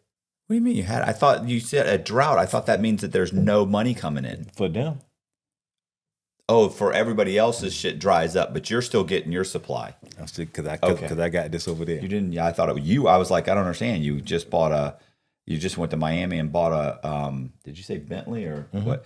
How are you in a drought? Exactly. Okay, everybody else is in a drought. Everybody else is in a drought. Got it. I ain't in no drought. So, bunch of broke motherfuckers around here. Right. No, they just didn't have the connect. Yeah. You know what I'm saying? Like, I've been lucky to have them just fall in my lap. Yeah. You know what I'm saying? But so anyway, so this guy, we had something sweet, man. We had something sweet going. So he ended up sending me probably like, I don't know what number was of this smoke. And he tells, so it was like 1,000 pounds left of it. And this shit was like brown. It was like burnt. But it smoked. Go ahead. So this is H, No, this is weed. Oh, you're saying smoke. Okay. Smoke. Okay. If I say H, I say dog food. Oh, okay. I was confused. I got it though. I got it. So when the crates was coming, it was smoke in there with keys of. Yeah. That's right. That's why you distinguish between the pounds and the keys. Got it. Sorry. Yeah. I'm slow. Go ahead. No, you're all right. You're all right. We can get you there, and you can get me there, Paul. So he says, So I tell him, I said, yo, this smoke, man, that I got, ain't nobody buying that. Nobody's buying that. So he like, was it no good? It was the same thing. It was the same thing as the other smoke. It's just how he astride it with this right here. He says, man, how it is in Arizona or whatever. He says when the sun change or some other direction, it burns the smoke. So it'd be the same smoke. It's just it looks like that. So even when you do smoke it, it might be all right. Still might even get you high, but it looks like that. It looks crazy. So I tell him, I said, y'all can't sell this. And drugs sell itself. Yeah.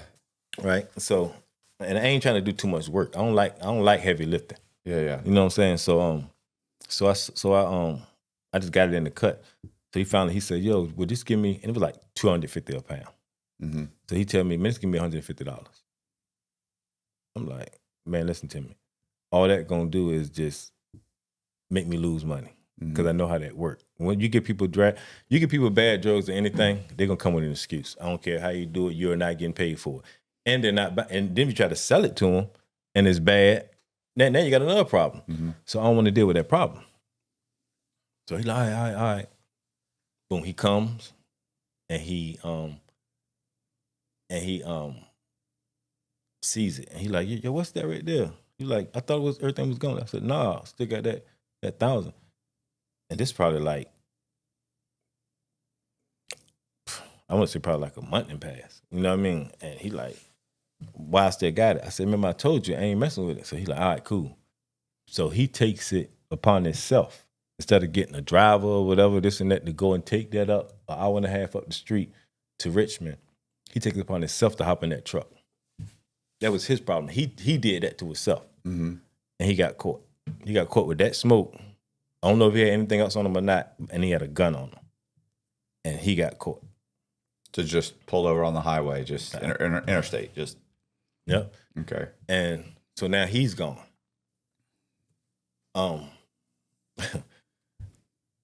I never told the remaining of this story. That's why I speeded up through a lot of little stuff to get into a whole bunch of the meat and all that stuff, how the stuff worked. Well, what happened to I have said low, but Mellow? I'm about to get to it. Okay. You know what I'm saying? We getting to all that. You know what I'm saying? I never got to all that. It always stopped from dude telling them this and that. But we already got one guy from New York D, already in one situation. And now Disconnect is locked up. And so now I'm in Miami. Like I said, I'm in Miami. He's probably gone now, probably about 7 months. So New York D is gone. Pipe gone. I ain't got no plug. I refuse to buy any work in the States or from somebody in the States, because now you're gonna put a number on it. It's gonna be wanting to be talked about. Oh man, this just came to me, and you know what I mean. This is one thing you just can't do when you at a certain level. So I ended up finding out that when I found out that Pipe got locked up, my cousin, she's a lawyer. She came and booked me the paperwork, found the paperwork, and it was saying how he was locked up and he was telling on these other guys from Richmond, from the guys that he was taking the smoke to. And he says, and it says under it got 7 sealed indictments under it. That's not good. That could be bad. Especially since you're in part of that trend. You were the place he picked it up. They had to mention where'd you pick it up. So now we're talking about him is the second. He basically the nail in the coffin. With him getting caught. I can't believe he's talking at all. What about the code? Code? That's what So it's crazy. So when he gets caught, and I see he's telling all these Richmond people and all that, the first thing I thought about, hold on, Mello is gone. As far as I know, I'm thinking he's dead or whatever. It's like never heard from him. So that's the first thing I think, oh man, he dead. And now dude gone. I'm like, okay, so what Johnny? What's up with Johnny with all this right here? And I get a call. I get a call from Johnny, and it's crazy because like I mentioned in the book, I talk about living in the book.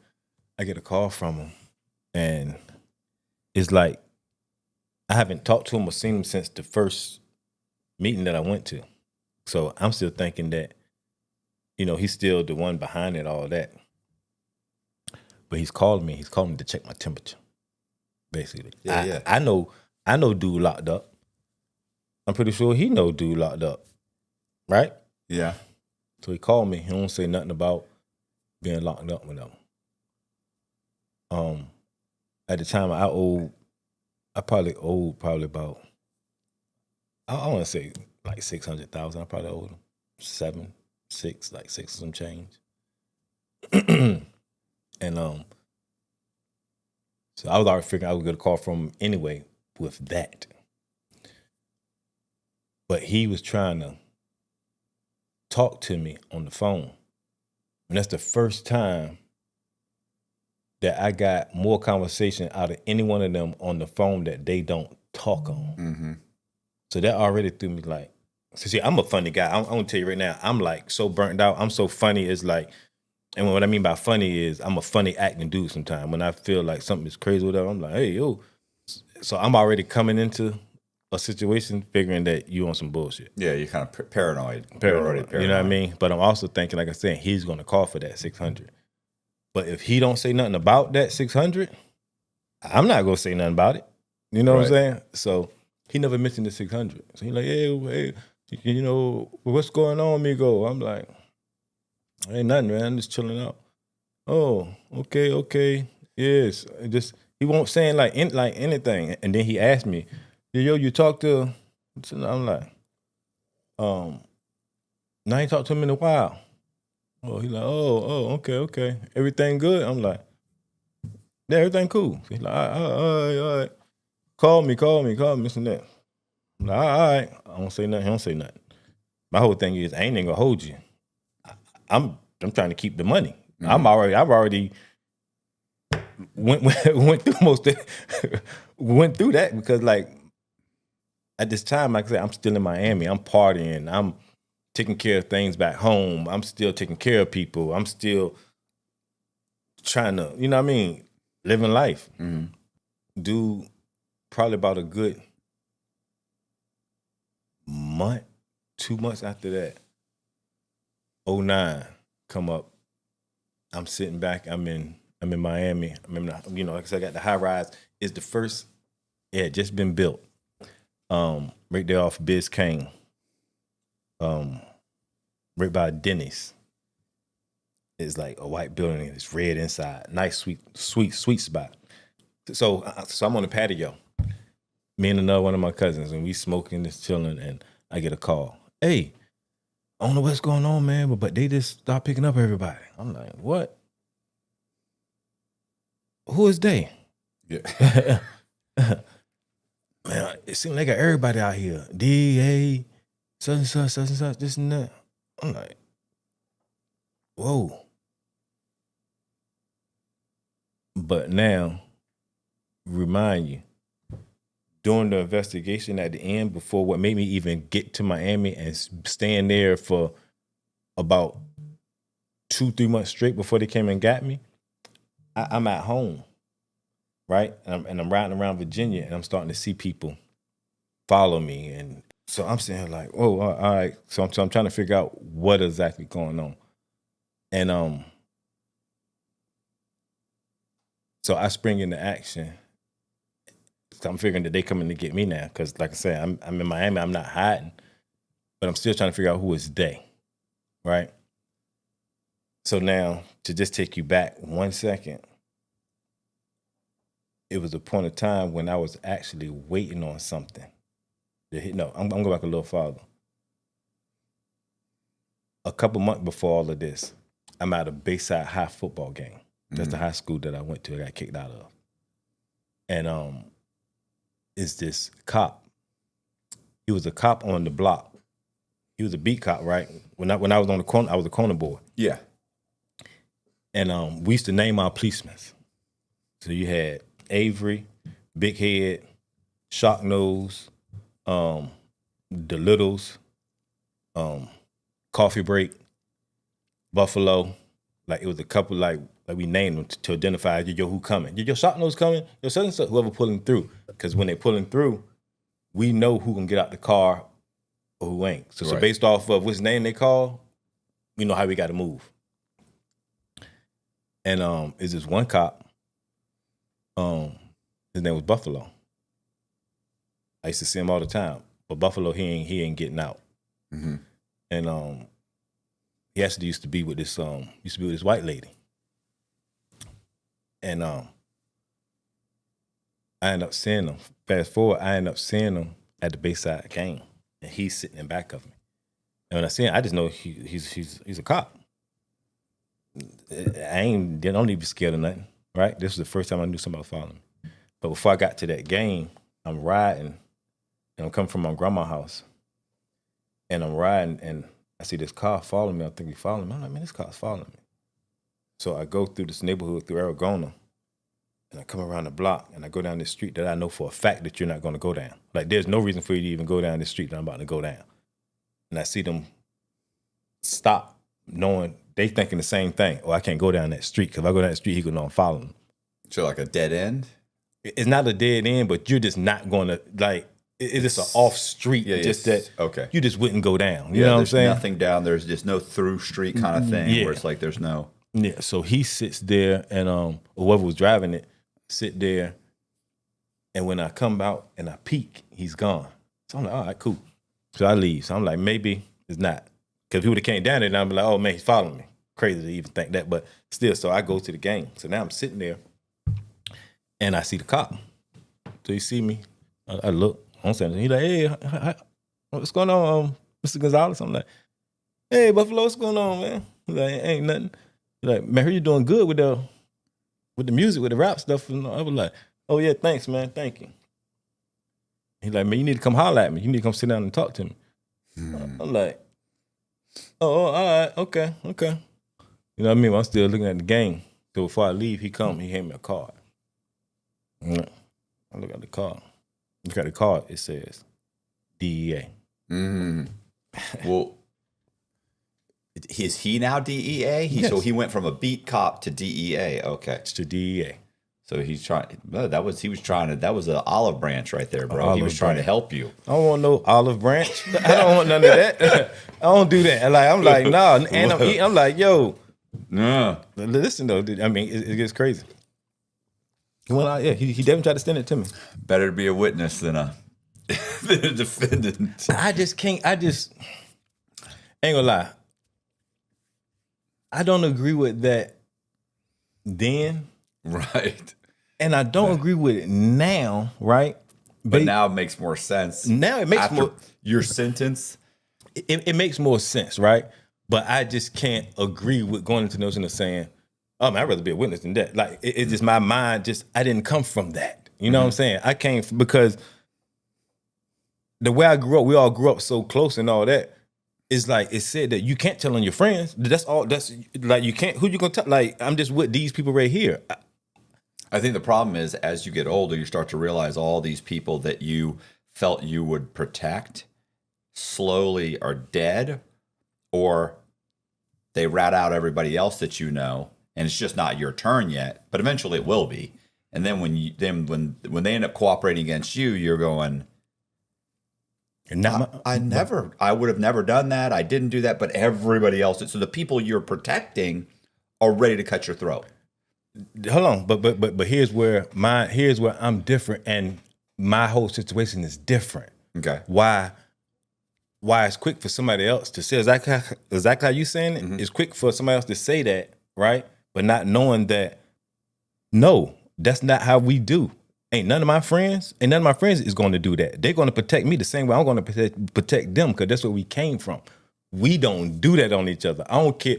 And so this might sound crazy. You'd been seeing guys get busted and not cooperate. Oh no, I seen people do that, but amongst us, no, we don't do that. Okay, so you had a core group of guys that were solid. Yeah, we don't do that. I'm getting chill bumps because we just don't do that. Like, that's rare. We grew up seeing the old dudes, them dudes, and son doing, and be like, hey, yo, you know who did that? Like, I'm talking about, we literally ride past people like, oh, shoot, that, you know what I'm saying? Mm-hmm. Like, we just ain't This is the way it was, because I'm gonna tell you why. Because everybody is family. Even though we grew up, like you can imagine us. So when you got a town, right, that everybody grew up together, babies and stuff is being made. So everybody is connected to somehow, connected to this and this and that. So it's like you're going to tell on your brother. It's like you're going to tell on your cousin. It's like you're going to tell on, you know what I mean? So it's kind of I think that hard. situation's different. I wrote a story about a guy in prison, and his name was Jamal, but the guys that busted him, that got him fucked, they all cooperated against him. And I even talked about it. I said, well, actually, because I'd met one of the guys, I think his name's Kelsey, who was involved in this. And these were really robbers. It was a group of robbers. They were bank robbers. They were stick-up boys. They were robbing 7-Eleven, whatever. They were. It was a whole family. And when he sat down and explained to me the whole way it was incestuous. I mean, it was insane how this guy's baby's mama is now also has babies with this guy, and this guy's cousins with this guy, and this guy's aunt is this guy's, and you're like, it was insane how ingrained they were. And here was the thing about their philosophy, because he was explaining to me, yeah. So he went to jail for like 8 years. And I'm like, whoa.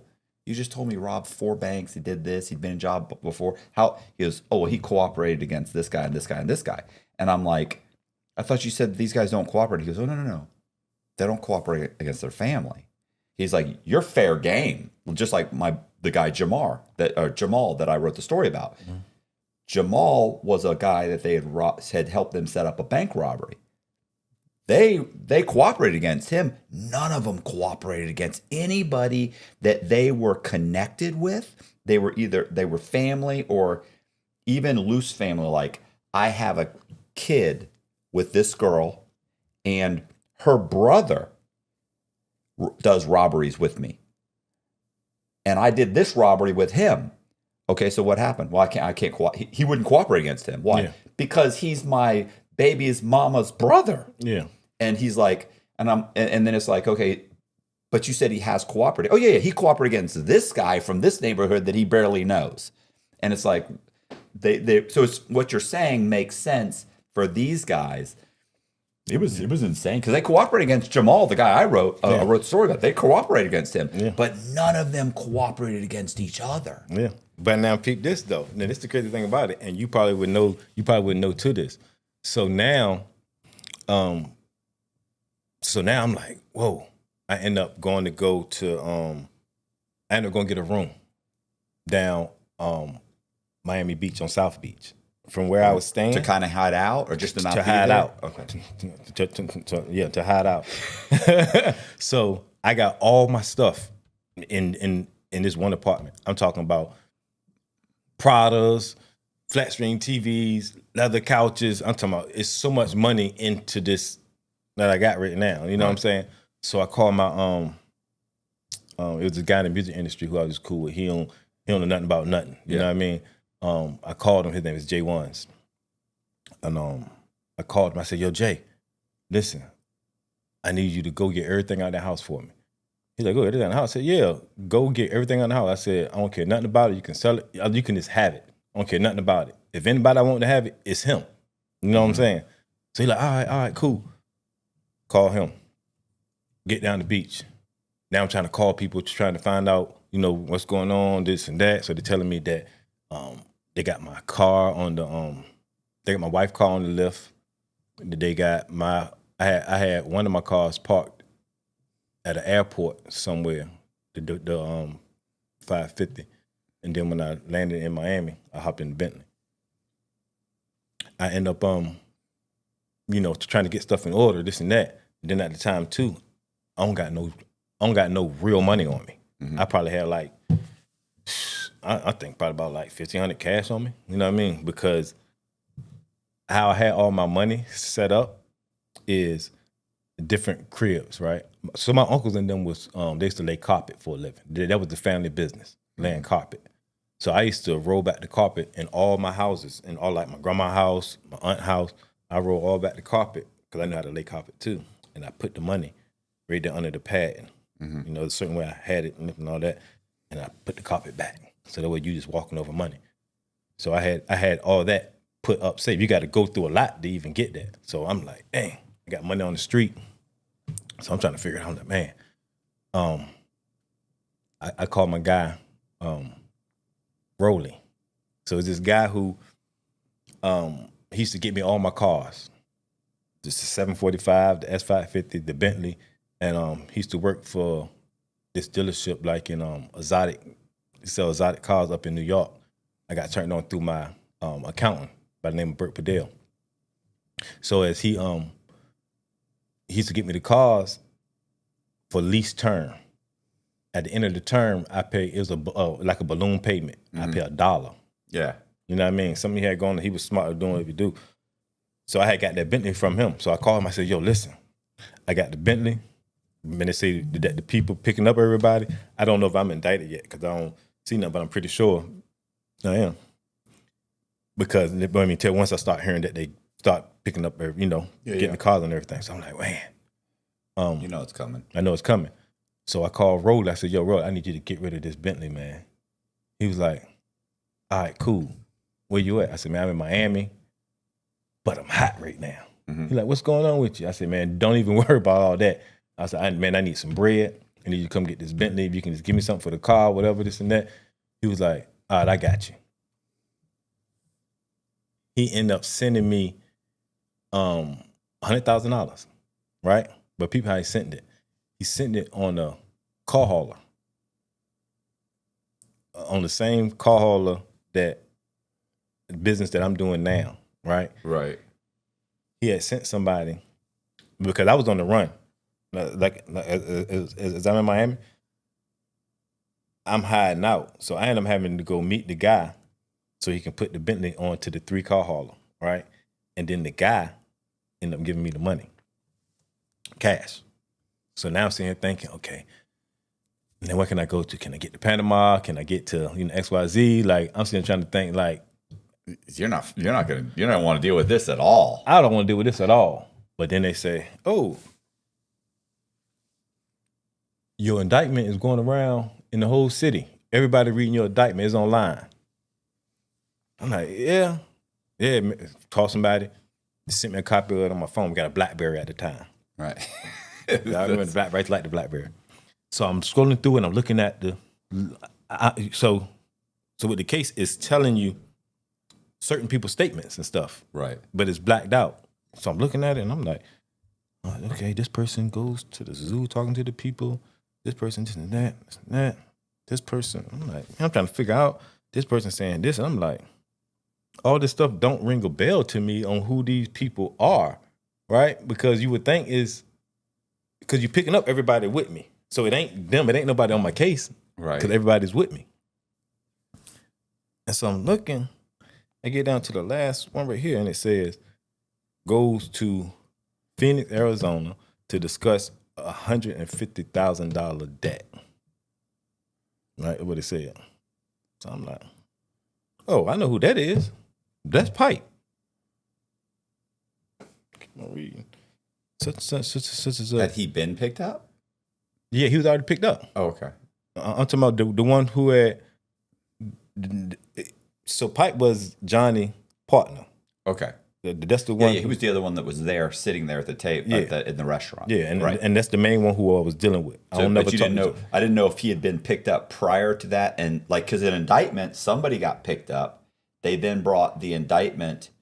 They then testify in front of the jury and jury or whatever. Then they put together an indictment. So I didn't know if you'd known he'd been picked up or if he was. No, so my cousin came to me and showed me that he was picked up when I had the 7 sealed indictments. Remember, I had the 7 sealed indictment. I was like, oh, what is this right here? Just so happened when I get the call, they're picking up everybody. Them 7 sealed indictments was me and my team. Okay, you know what I'm saying? So I'm already knowing that he's gone. Both of them gone. All right. So now when I'm reading it, because he's gone for like a year. Okay. You know what I mean? So now I'm reading it. I'm like, wow, this is Pipe. And then I see a statement from the New York D kid. But then I'm seeing the names too, because it shows certain names, but it just don't show certain names of their statements. It just showed the certain names of showing that they locked up too and just involved in your case. You know what I'm saying? And that's one thing I ain't really understand, because then you might got somebody who's on there who I didn't even know. You know what I'm saying? But they'll just do that. That's just how the feds do. They'll just put somebody with you who probably connected to somebody, and they're just putting them up there. You know what I mean? So you can't even say, oh, how you telling me? Like, I don't even know that guy. You know what I mean? Because you get a lot of that. So end up what happening was I end up seeing it, and I'm like, damn, so I know who this is. I'm like, wow. The two connects is telling on me. It's crazy. So now I'm trying to figure out, so then I get the call and say, hey, no, so now they got your mom, they got evidence of your mom, your wife, your sister, and your aunt. All of these, all my people. Okay. Right? Have they grabbed them? They don't go grab them yet. They're going to use them to threaten. They're going to threaten you. That's how they get me to say, all right, man, I'm coming back. All right. Yeah. I come to the States or whatever, right? I'm like, yo, please just don't touch them. Mm-hmm. Just don't touch them, man. You know what I'm saying? And they like, so I call my lawyer. So my cousin gets me a lawyer. And the lawyer, his name is Woody Woodward. Great guy out of Virginia Beach. He used to represent like Michael Vick and all these kind of guys. What was his name? Woody Woodward. Come on, man. You know Woody?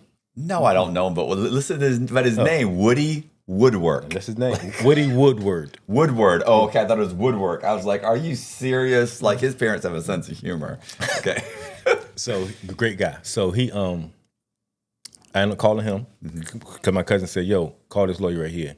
He gonna represent you. $50,000. So, you know me, I'm like, all right, cool. So I'm already thinking, okay, That's to plead guilty. That's not to go to trial. Yeah, that's to plead guilty. Exactly. Me, I'm green. Yeah. I'm green at the time. In the state, they'll go to trial for 50. Yeah. So all I'm thinking is, you know what? I ain't worried about it. You know what? I'm gonna go back. I ain't never really been in trouble before. I went to TDH back in the day, this and that. I'm gonna get a bond. It's gonna be all good. Yeah. I went to so he called the police. He called the DEA in Miami, and they came out and met me. He told me to get rid of my phone. He like, yo, take your phone, keep your phone, whatever, somewhere. You got money, do whatever, this and that. So I worked it out. So somebody came and got all my stuff, my watches and all that stuff. I got rid of that. I called them, told them I'm gonna be on such and such block. Get there, sees them, they hop up on me. They hop out on me, and they like, where your phone? I don't got one. Well, how you call us? You hit us from here? I was like, man, they're like, all right. So then we riding. So then they're looking for, just so happened, one of my cousins was with me too.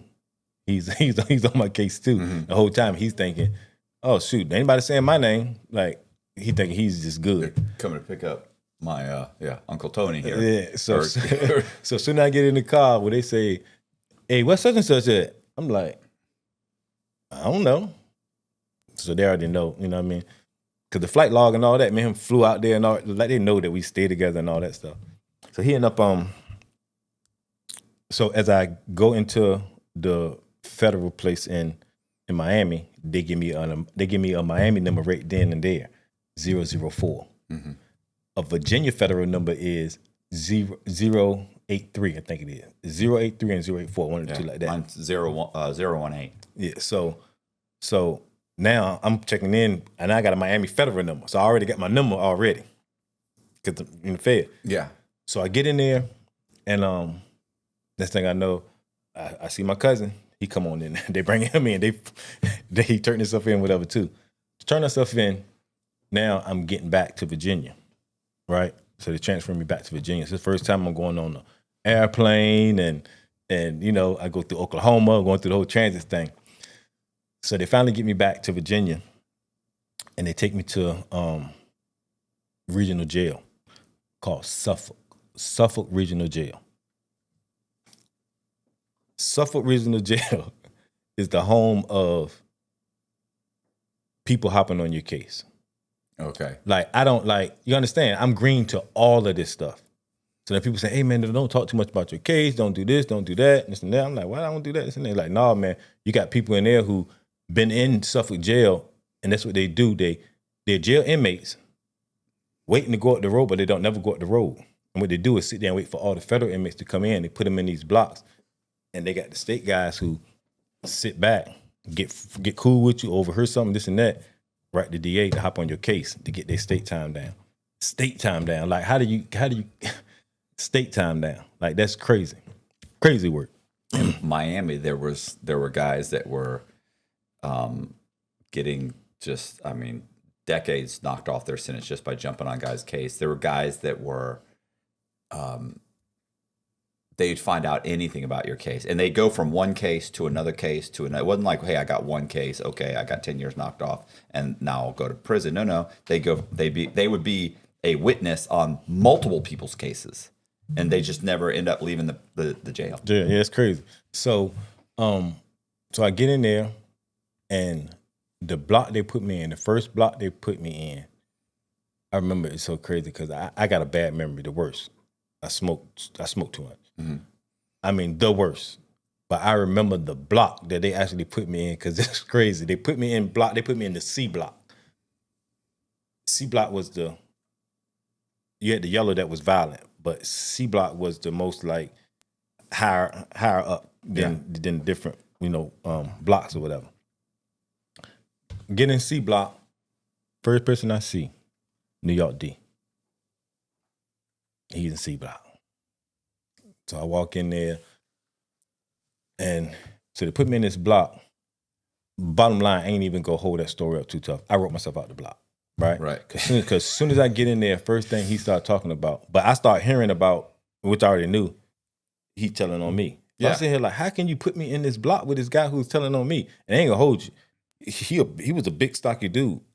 You know what I mean? He was built stocky. And not saying I can't fight, because I can fight. You know what I mean? But you got to understand, I'm coming in prison, ain't never been in trouble. Like, you know what I mean? I'm coming in here, I ain't trying to come straight into a fight.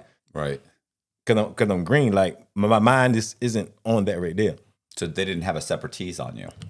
No, they doing this for a reason. Oh, They put me in there for a reason, right? So once I get in there, and then he start kicking it with me.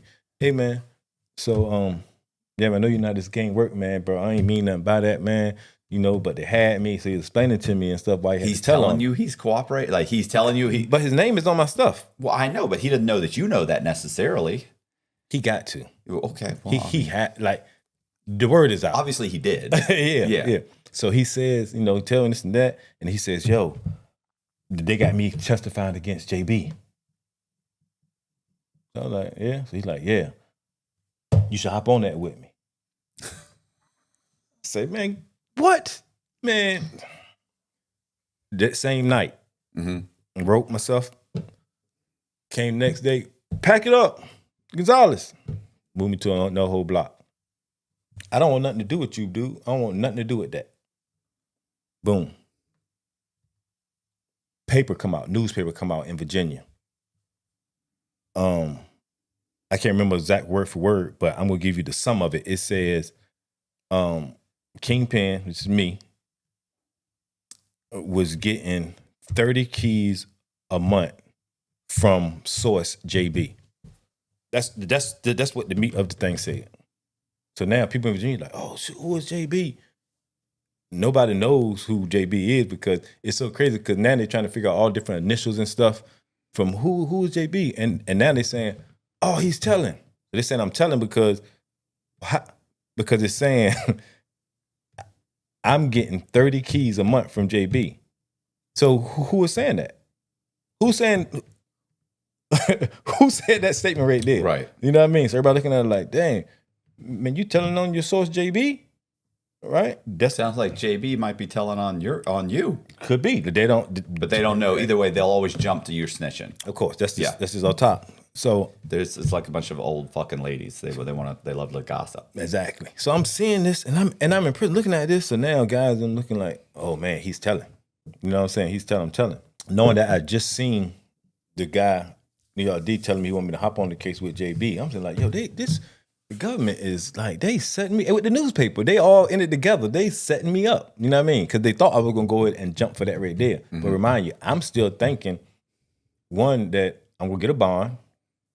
And two, I don't need to do all of this stuff. Well, I ain't doing none of that. Moving forward. So I'm sitting there, and I used to see how they call you out for lawyer visits and stuff. So I get a call out for my lawyer visit, and I go talk to my lawyer. So we sitting there. So now he want to go over the case with us and that. So he like, all right, so basically what you want to do and this and that. Yo, I'm here for you. This and that. He don't talk about nothing about no deal, none of that stuff like that. He don't talk about nothing about cooperation, none of that. He says, but if you want to go to trial, because I went to set a trial date. You know what I mean?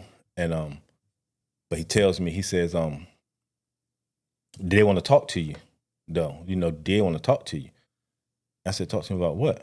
Because you already know off top, I don't care what you try to do, as far as I'm not telling. Like, you know what I mean? I don't got no room to tell. That's not even a consideration. Right. You know what I'm saying? So I said, so what we gonna talk about to see where we gonna meet at to, you know what I mean, get me 10 years, get me whatever. I signed whatever it is right now. You know what I mean? This and that. He said, oh, dang, you don't think about getting 10 years, man. He said, you getting charged, he said, you got CCE, 848. That's like, you got a RICO. Like, you already know for a fact, if I get you getting 30, I think it was, I was reading it was 30 to life.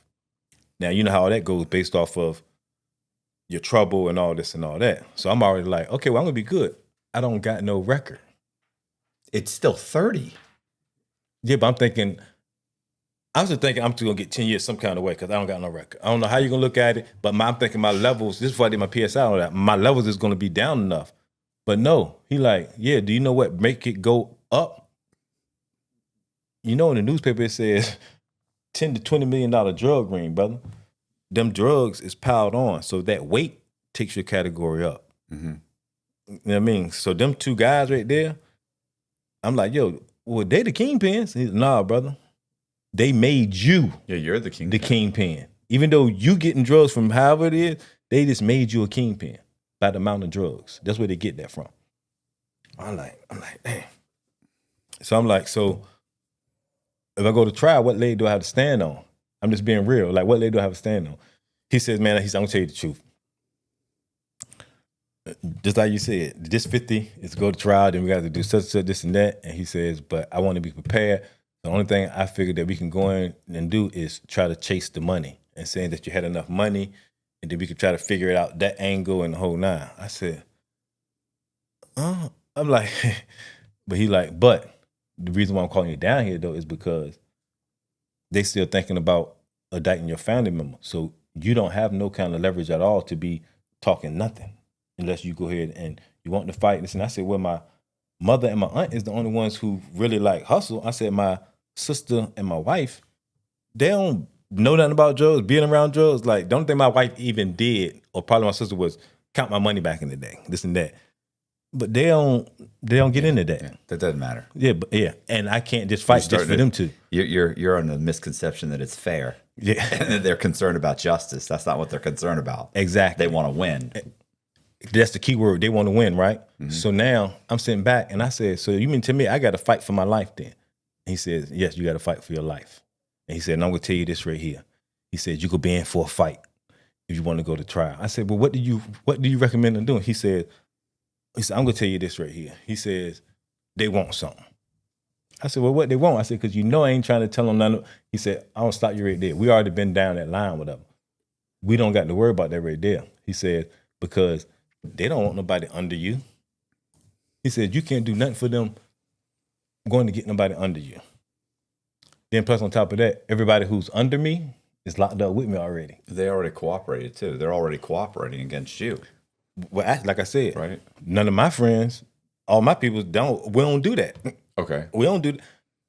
To a point, I got word already back from certain co-defendants and all this saying, hey, yo, bro, you ain't got work. Whatever you want to do, we down. Like, we ain't going, I really have to say this. My sister, baby daddy, he was in our situation. And he got word to me and said, hey, bro, whatever you want to do, I'm down because I can't cooperate against you and look your niece in the face. Right. You know what I mean? But it's still the other guys that you're saying your guys aren't, but that doesn't matter. It's the other guy. What are they? They're Mexican, right? The other the other two guys already gone. But then also I got 46 other people ready to testify against me. Well, that's what I'm saying. That's what he's telling me. And 20 of the 46 are on the street. 46. They got bond. No, 20 of them never been locked up. Oh. They on the streets just working. Okay. It just is what it is. Then the other 26 off of the 46 is locked up, trying to work their time down and all that. They don't really mean nothing, but they just add little stuff on. You know what I mean? That's why I ain't even tripping at that right there. These are the two that I'm even focused about. But now I'm sitting here like, he's telling me I'm in a fight for my life, what I want to do. So he says, so they want something. So he was like, man, and I know, what you say you stand for in the whole nine, but they don't want that. So I said, so I don't understand what they want. So he says,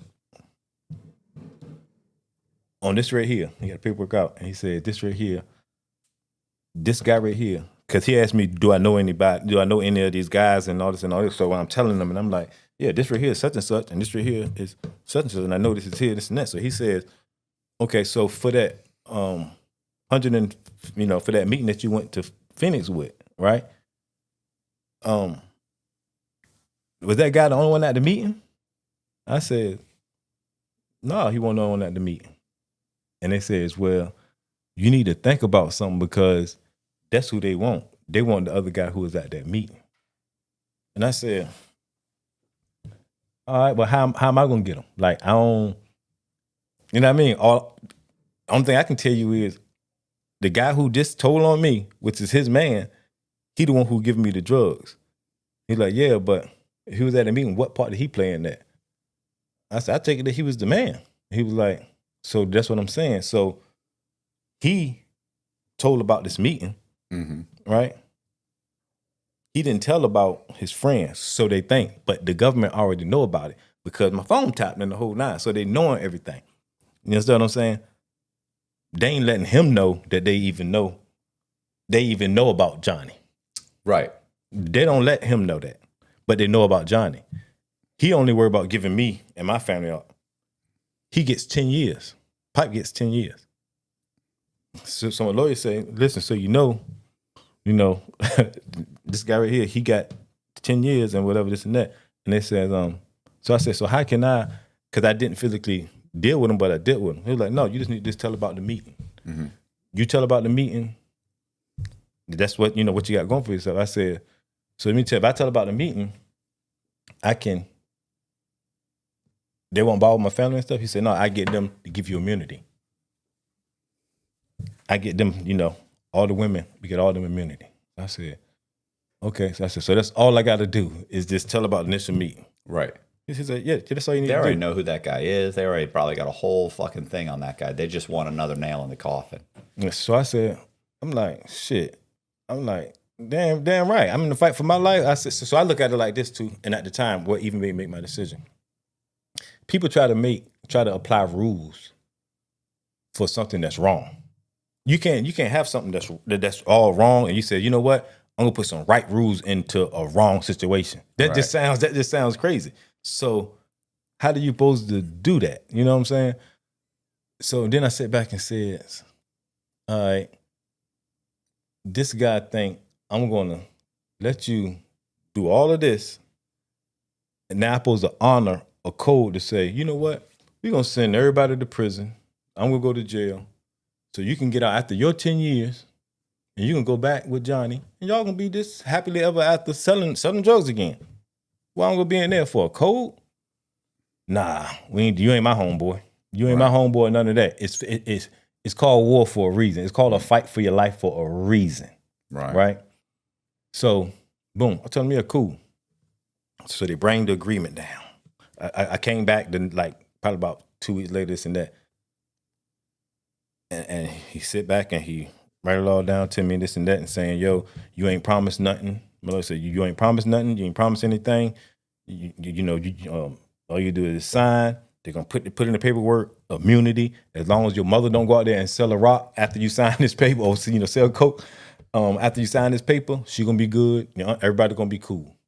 So I said, hold on. I have a niece too who because I already knew, like, me and her had this thing that I used to get a little money, and I remember a couple of times she did some transactions for me. Right. So I'm thinking, I said, I need her to be covered too, to make sure nothing ever come back for her either. Like, all right, cool. So I signed. Boom, newspaper come out. Newspaper come out. I gotta read it for you. Actually, I think I sent it to you. Newspaper come out.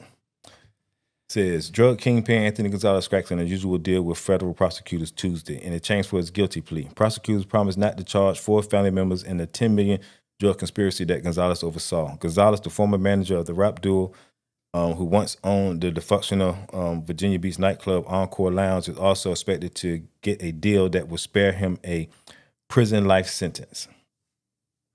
And I remember when I was signing, I said, so listen, I'm not going to get life. Right? But now remind you, guess who is the officer who is behind all of this to take me to sit down for this meeting that I'm supposed to have to tell about this? The beat cop, who's the DA agent. Right. He's the head of the whole case. Right? So now I signed the paper. So I'm like, all right. So he says, so my lawyer says, all right, so somebody they'll be contacting you. They're going to come and pull you out. So I'm like, all right, cool. Newspaper hit. Oh man, he's a rat. Yeah. He's telling, he making deals, save family members, this and that. He's telling on the world. I'm like, what? I haven't even talked to nobody, said nothing to nobody. I just signed the paper. Right. Can't nobody see that. Can't nobody see any of that. The newspaper put that out already. So they feeding that to the newspaper. Yeah. I was gonna say no. They had to give them that. They had Newspaper to. doesn't know anything, and they're doing that because now it's like it's already out there. You might as well cooperate now, right? Yeah. They're trying. That's just more reason to cooperate because why? It's already out there. That's gonna follow you everywhere. Exactly. So I said, all right, cool. So now that's out there. So now I'm like, man, people saying, I'm like, man, this stuff crazy. Cause like I said, I'm sitting here like, yo, first thing I ask the person is, who I tell on? I don't know. I'm like, all right, cool. It don't matter. All right, bet. Boom. I get called out. Now, you have a right to, if the marshals come and get you, you have a right to say, no, I ain't going. I don't want to go. You have the right to do that. I already signed the deal. So now everything is like at an all-time high now, because once you signing your life over. You signing your life over. I'm thinking, because I'm green, that I'm just signing to go and just talk about what we said we could talk about. Right. No. I get called out. This and that. I'm looking out the glass. I see my friend, DEA agent. Mm-hmm. He out there. He picking me up. Cuff me up, this and that. We get in the car, and they take me to the federal building. I'm like, dang, you don't understand? I'm feeling like, I don't feel bad. That's the whole thing, because I don't feel bad because, I ain't gonna lie, I'm, in my mind, and we're still to this day, I'm not doing nothing wrong. That's how I feel, because I'm like, this is war. You know what I'm saying? This is war in my life, and I love me some me. I'm saying it again, I love me some me. I do. Like, God, I love me some me. You know what I'm saying? So I say, cool. So as we riding, he says, listen, just be truthful, right? I said, yeah, I am gonna be truthful. Like, y'all already know, like, I'm just, and he says, no, I'm just gonna tell you again, man, when we get in there, just be truthful. I'm like, all right. Get in there, boom. They start talking about, yeah, man, the dude, how this go stuff. I start telling them the same story that I just told you about. Yo, this guy set me up, XYZ and the whole nine. And I went out there, this and that. Now I'm gonna tell you how I am. I don't even mention Melo's name to them. Cause I'm the kind of person that, like I said, I'm not gonna bring up nobody else's stuff if they don't know about it. You know what I'm saying? I'm going into this meeting. I'm going into this meeting not to snitch on nobody or something, but just tell exactly what I got to tell about them two dudes and one of them getting me and anything else. I'm not thinking that's what we're gonna do, but it's fair game now once you sign. Mm-hmm. So I get in there, I tell them this and tell them that about the meeting. So I'm thinking like it's over. They said, oh, hold on, Mr. Gus, we want to show you something else. They bring out a book. Put the book on the table. I'm sitting there looking, and I'm like, they start showing me pictures. And I'm seeing in the pictures, I'm seeing people I know that was locked up. Seeing, don't put none of my co-defendants in the book, but they putting people I grew up with, people I seen, people I actually even dealt with, people I don't know, this and that, so I'm looking. And they like, yo, we just want you to just say one word about each person at the book. Could go past. I'm like, oh shit, that's easy. You know what I'm saying? So I see somebody and I'd be like, man, great guy. You know, such. You know what I'm saying? What's the next one? Ain't gonna lie, and I'm gonna say this name because I don't know what they're doing now, but I know back then I had a partner who, started to. I never seen him physically use drugs, right? But he used to get money. He used to get money, and they had this picture in the book, and this is actually my wife's first cousin. I seen the book and I seen him, and I ended up leaving him one of the connects too. The Guyanese guy who I told you about, I ended up leaving him when I hopped out the game. And when they showed me the picture, I said, I was like, man, he used drugs. Like, I'm saying, like, why y'all even got him in the book? He used drugs. You know what I mean? Like, y'all don't even need to even be showing nobody this picture. You know what I'm saying? But I'm also saying that to try to throw it off him, even though he started using little drugs here and there. I don't know what he was actually doing, but that was my way of trying to get him out the book. Like, don't even show nobody else's picture because he's not even doing what he's doing. You know what I mean? So, now this is the back thing about this and how they even told me even before they even opened the book, and they said this right here. They said, listen, this is how this works. We show you these pictures and we show you something. And one of these guys had told him, had already said something on you, and then we asking you. You say you don't know him? And you say you don't know him, that deal is off the table, right? That's why the guy was so adamant, do not lie. Because they'll take any reason at all to fuck you out of the deal. Yeah. So me knowing that, I still had to take my chances on that alone by not saying, they're one of these dudes did get caught overnight. They're one of these dudes, you know what I mean? So I only want to say I lied because I just didn't tell them what they wanted to hear. You know what I'm saying? And it was crazy because when we even got back in the car, the officer said, man, I know you lied. But I'm looking like, I ain't lie. Y'all want me to say one thing about the person, so that's why I even couldn't get in trouble because he know everybody. He know everybody by name. He know everybody's family. He was a cop for years out there. Yeah. You know what I mean? So he know all us. So he know that such and such probably sold a little bit of drugs. Such and such did this. You know what I'm saying? But they was only doing that because they had nothing else. So I ain't getting in trouble for that. You know what I'm saying? So everything was on the up. So I get back and I'm feeling good about it because I'm like, all right, cool. I'm gonna get the life off of me. That's the only thing that I'm concerned about at the time is getting the life off of me, and then none of the women getting locked up. That's just that's what the deal was. That's you still thinking federal? Are you still thinking 10 years? Or are you thinking I might get? So when I asked him that, and he says that that with the deal is structured that I'm not gonna get life, but they still got to stick with the guidelines, right? So when I finally got everything, came back and all that, and it came back to the certain numbers, and the bottom end was 384 months. And that's the name of my book. And that's the reason why I named the name of my book that 384 months, The Sacrificial Lamb. That's the name of my book. So I figured when he says, yo, you should get the low end, you know what I mean? Which is the 384 months. So I'm like, all right, cool. Cause I'm also knowing that once they say it, I'm figuring life is life, life is life. So I'd rather have a number to come back to. I'm 32, 33 at the time. That's still like, I still figure out, you know what I mean? Have it fall, I mean, it is what it is. You know what I mean? I can breathe because I'm looking at it like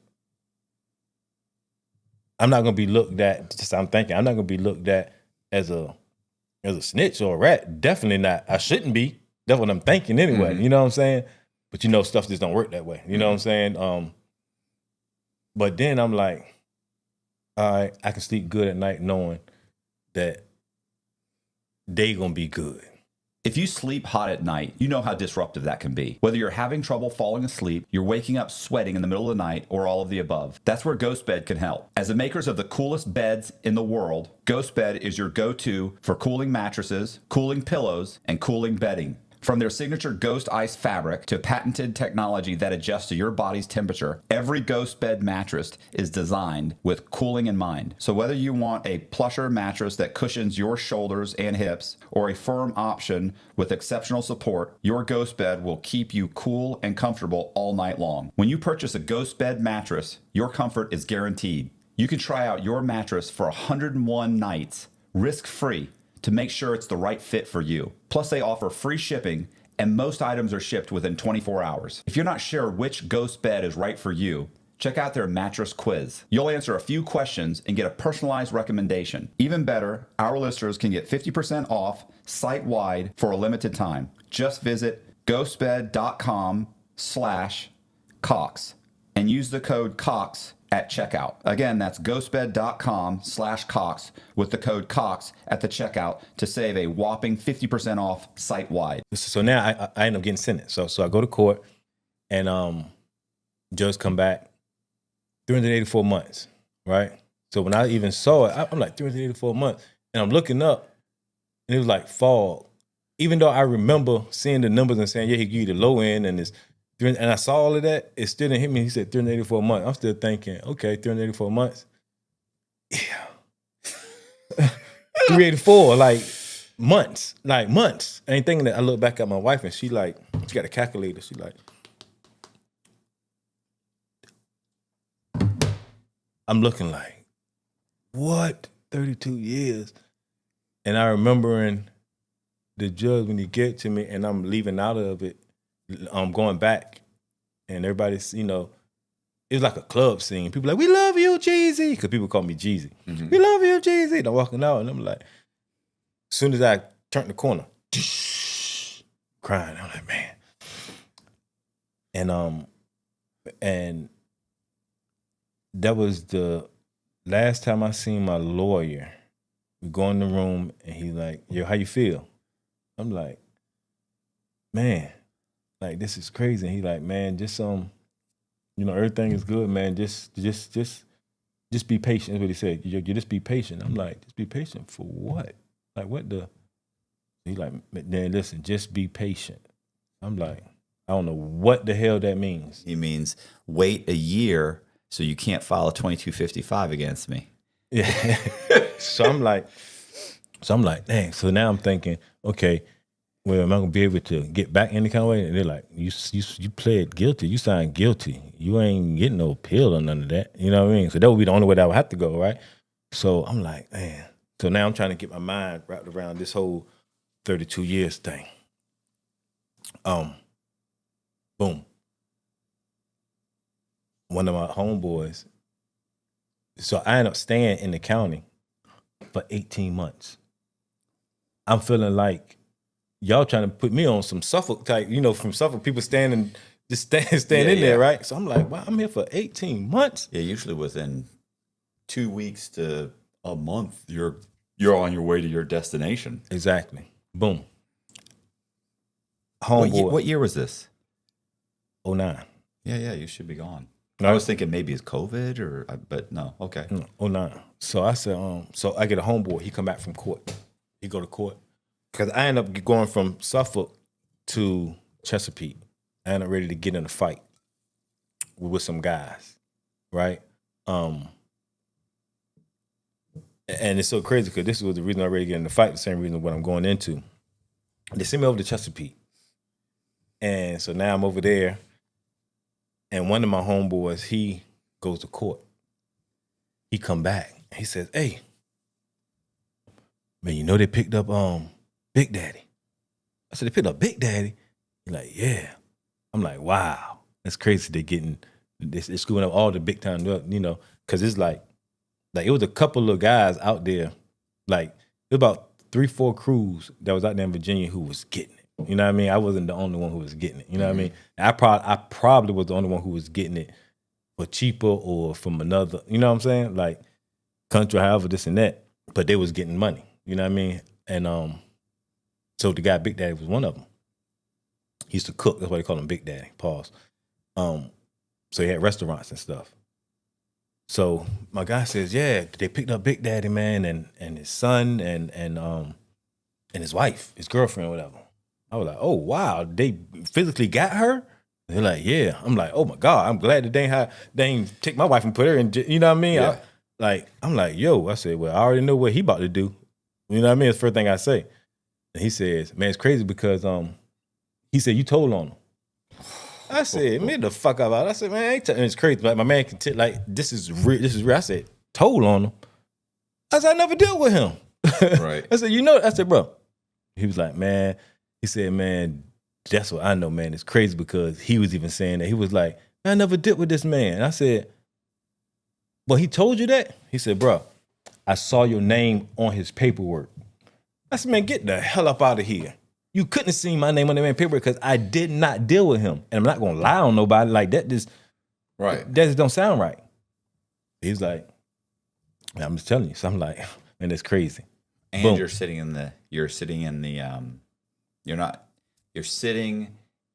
in jail or whatever. You're sitting in the holdover.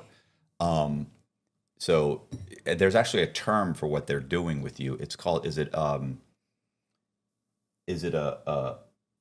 like a guy, there's something like putting someone on ice, or it's a horse or something. They call it there's a term for it where they have you here making everybody think he's waiting. We've got this guy. Fuck, there's a name for it. Anyway, but you ain't talking about diesel therapy, is it? No, not Yeah, diesel. yeah, Not you deer told me thing. the No. thing. It's called like a waiting horse, Yeah. or it's not like a man on, like you're on ice. I It's look like like a dead man walking. I know what you're saying, but I don't know the name. Yeah, so it's like a resting horse or something. There's a term, And they parade. right? And it's really technically illegal. You know what I'm saying? Like supposedly it's illegal. They'll do this, and I've seen this done a bunch of times.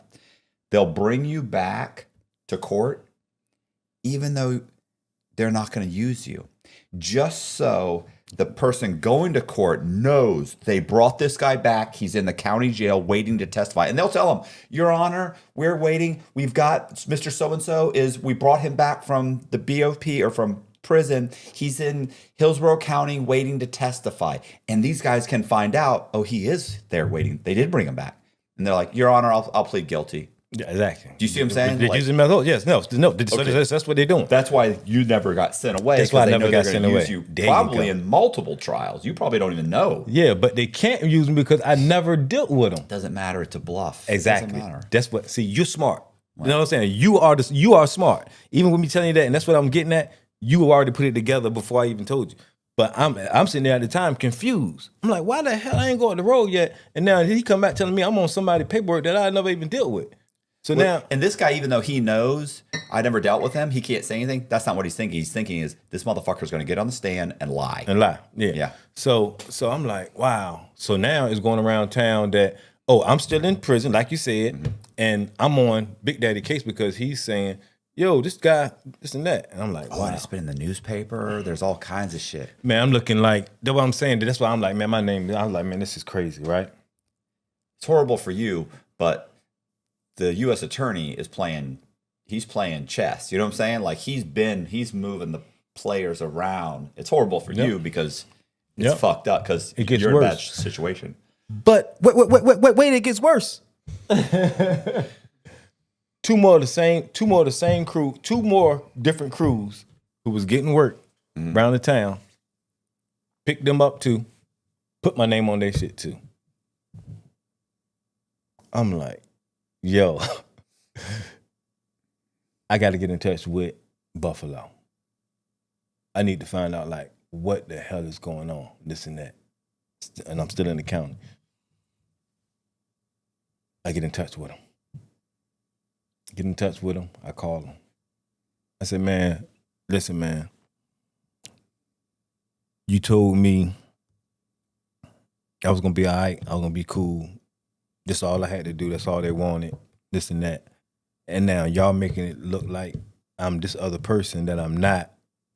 And it's making me look bad. You know what I'm saying? I was like, I know you probably got no control of it, of this and that. I said, but man, it's crazy, man. I need to send me up the road or something, man, because it's making me look crazy. I said, and they put my name on people paperwork that's not even this and that. So he like, man, I check into it. I see what's going on, man, and I just get back with you, this and that. So I'm like, all right. He'll be testifying in 2 days saying, Your Honor, I spoke with him on the phone from the county jail. Now he's waiting right now to testify. And all that, you know what I'm saying? Like that's Yeah. Boom. I get sent on the road. Oh, all right. Right. Damage already done. Yeah, these guys are all Right. pleading guilty. Right. But then in the mix of all that before I got sent on the road, another one of the crews, they end up coming in, and I end up seeing them too, right? And I was it wasn't no like beef or whatever, but when guys them getting money, shoot, like Jay say, none of my friends speak. We all trying to win, but then again, maybe it's for the best though. This is a song that Jay-Z had for on the Evils. Tell you that's like so. With my name, what they saying, with my name is up there. It don't got no statement that I said. It don't got anything. It just got my name just there, right? They knew. And they was like, man, that's crazy how they what's calling this and that. Like I got to talk to them through the glass. I was like, yeah, bro. I was like, man, bro, I never nothing. They were like, man, yeah, man, like, bro, man, we ain't tripping because we already know that we didn't deal with you. You know what I mean? And they knew I won't even get on the stand and but they also know the game of they won't go on no trial. You know what I'm saying? Because if they did go to trial, they said it was a bluff game. Because they won't go bring me out when I don't get on the stand and say, I never dealt with them. You know what I mean? Like, my deal was my deal. You know what I'm saying? So now. I see him at a club a couple times. Yeah, like, you know what I mean? I know he was driving a Jaguar. Yeah. So then I end up going up the road. And when I went up the road. Where'd you go? So in transit, I go all the way up to somewhere close by West Virginia, but my first stop was Gilmer. Okay. FCI Gilmer, medium high. I'm talking about it was rocking, right? I get there, and now I'm finding out that, because I'm around real federal prisoners and all that stuff, and I'm getting the real game. And I'm finding out that, like in the system, they don't call rats and snitches and stuff rats and snitches. They call you hot. Right. You know what I mean? You're hot. And he's hot. Yeah. You know what I'm saying? So now remind you, before when I was in transit, one of my, another one of the guys I know from the town, he was in transit too. He was on his way to Big Sandy. So I'm like, yo, how you know you're going? He was like, because everybody find out stuff through your number, because it be in the laundry. Because so when they put the laundry up, but they see a number, and that's how they tell you, yo, you got some homeboys coming, with the actual number. So he from Virginia, he had the 083 number. So he like, yo, man, I heard you going to Big Sandy too. Somebody said that they got your laundry bag or whatever. And just so happened, the way I was going, he was saying, and then plus you on this with me, like on the same route. And so he like, man, so when we get to Big Sandy, man, we got to check in. Because, Big Sandy was the pen. Yeah. So I said, check in for what? So he said, man, you ain't better to walk the yard. I said, bro, I didn't do nothing. So he like, man, I'm telling you, man, everybody know you did something. Like, what? They don't know, but you did something. He said, you got to show your paperwork when you go, when you go out there. I said, well, regardless of what they say, black and white don't lie. And just so happened, I never got the 5K1. I never got a 5K1. Right. I never got no Rule 35. What is your pre-sentence? What does your PSR say? It says exactly what the newspapers say, that I can get right. Okay. for substantial evidence. You know what I'm saying? Yeah, It ain't yeah. say I did it. It says I can. Yeah, you're eligible for I'm substantial eligible for it. assistance. Okay. Yeah, you know what I'm saying? So my paperwork ain't saying nothing. So I said, yo, I'm going to show them this right here, and it's going to say 32 years. It ain't going to say I duck life, and it ain't going to tell all of that. I was like, this is what I'm going to show. So he was like, man, I don't know if that's going to fly. But I'm saying, like, yo, don't put me in the same category with you, my dude. Like, you know what I'm saying? So I'm like, so he's like, man, all right. Boom. We get on the airplane, this and that. Oh my God, on the bus that time of night. They take me to Gilmer. Right? So I'm like, I did duck the pin. Right. Right? But as soon as I get on Gilmer, riot. Right. Pisces fighting Serenos. Biggest ride in Oak. When I get up there, 9, 10, 11. I think I might got there 2012. Biggest ride. When I tell you, I'm on the yard, even though at the time, I'm seeing people pulling knives from the ground. Oh, I'm like, yo, man, it's crazy. Bottom line, they end up locking down the whole prison. Took 2 blocks and put the Serenos in one, the Pisces in one, and took Tango Blast and sent them off the compound. So now the compound is locked down. We on lockdown for a minute. Then finally, they started to let us go out. And then when they got to eat, we'll be locked down and they will let all them out. I'm sitting here like, yo, what the hell did I get myself into? Right? And you just started. And I just started, and I got 32 years. I don't got nothing that's saying I'm going home in no time soon. Mm-hmm. My mind ain't on no, hey, I cooperated. I get a time cut. Yeah, I'm just waiting for them to file my Rule 35. Yeah. If I do get one, but I don't know nothing about them. My lawyer ain't never tell me, hey, you could be getting the Rule 35, this and that. Only thing I'm going on is I got life off, and I'm signing for the bottom of Of the guidelines, Yeah. Which is 32 years. It's 32 years. Your lawyer did you a real disservice, by the way. You know what I'm saying? Like, he didn't prepare you for anything, but he's just hoping to get you off his plate and move on to the next client, victim. So this was the thing though, because he ended up being my guy. Okay. He ended up being my guy. So this was the thing. So now I'm moving. 5 years, 3 years had passed at the time, and I'm like learning the game of being in prison, seeing people come, seeing people go, seeing people pack out, seeing this, knowing that once you pack out, and you're like, yo, if you ain't never seen the library, never seen anybody working on your case, and you packing out, oh, you hot. You know what I'm saying? I walk past every now and then. I probably hear somebody say, man, ain't he hot? And I look like, damn, is he talking to me? Because if you said that, now you got to prove that I'm hot. Mm-hmm. Can't nobody prove none of that. You know what I mean? So it's like, you know what I mean? So they opened up a new spot in Berlin, New York, upstate. So I go through Embassy Brooklyn for a while, this and that. We go up there. I go open it up, me and another one of our partners. And that bid right there, within about a year, they say, pack it up. Tell me pack it up. I'm like, pack it up.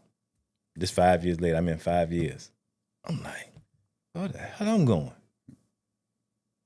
Get on the plane, this and that. They don't tell me where I'm going. Most of them don't tell you any of that. Shit. So when I heard people saying, yeah, man, they told me I was going here. No, they didn't. Right? They told me they know whatever, this and that. Then when I end up getting to, I think it was Oklahoma, I think that's when I found out I was going to Phoenix. Right? They got Johnny. But I don't know why. I just said, somebody said, yeah, I think you're going to Phoenix. Yeah. I'm in Oklahoma for about 3 weeks, a month. I'm just there. All of a sudden, call me in the morning. I get on the plane. They send me back to Berlin. The hell? So as they're sending me back, now I'm like, yo, I got to go back on the compound. I got to tell them something. Like, they going to really look at it like, yo, we knew you was a rat. You know what I mean? I'm like, yo, nah. Because they think he just went back to court and he went back to court to testify on somebody. Otherwise, he would have been working on his case. He'd be telling people, like, I got a 2255 in. I'm going back for an evidentiary hearing. I'm going to fucking get my... But you're not doing nothing. You're going to walk the track and play handball. And Right. So you already got a bad rep. So I'm like, yo. But just so happened it was these other guys who was Muslim. They was coming back too from somewhere, and they was on the compound too.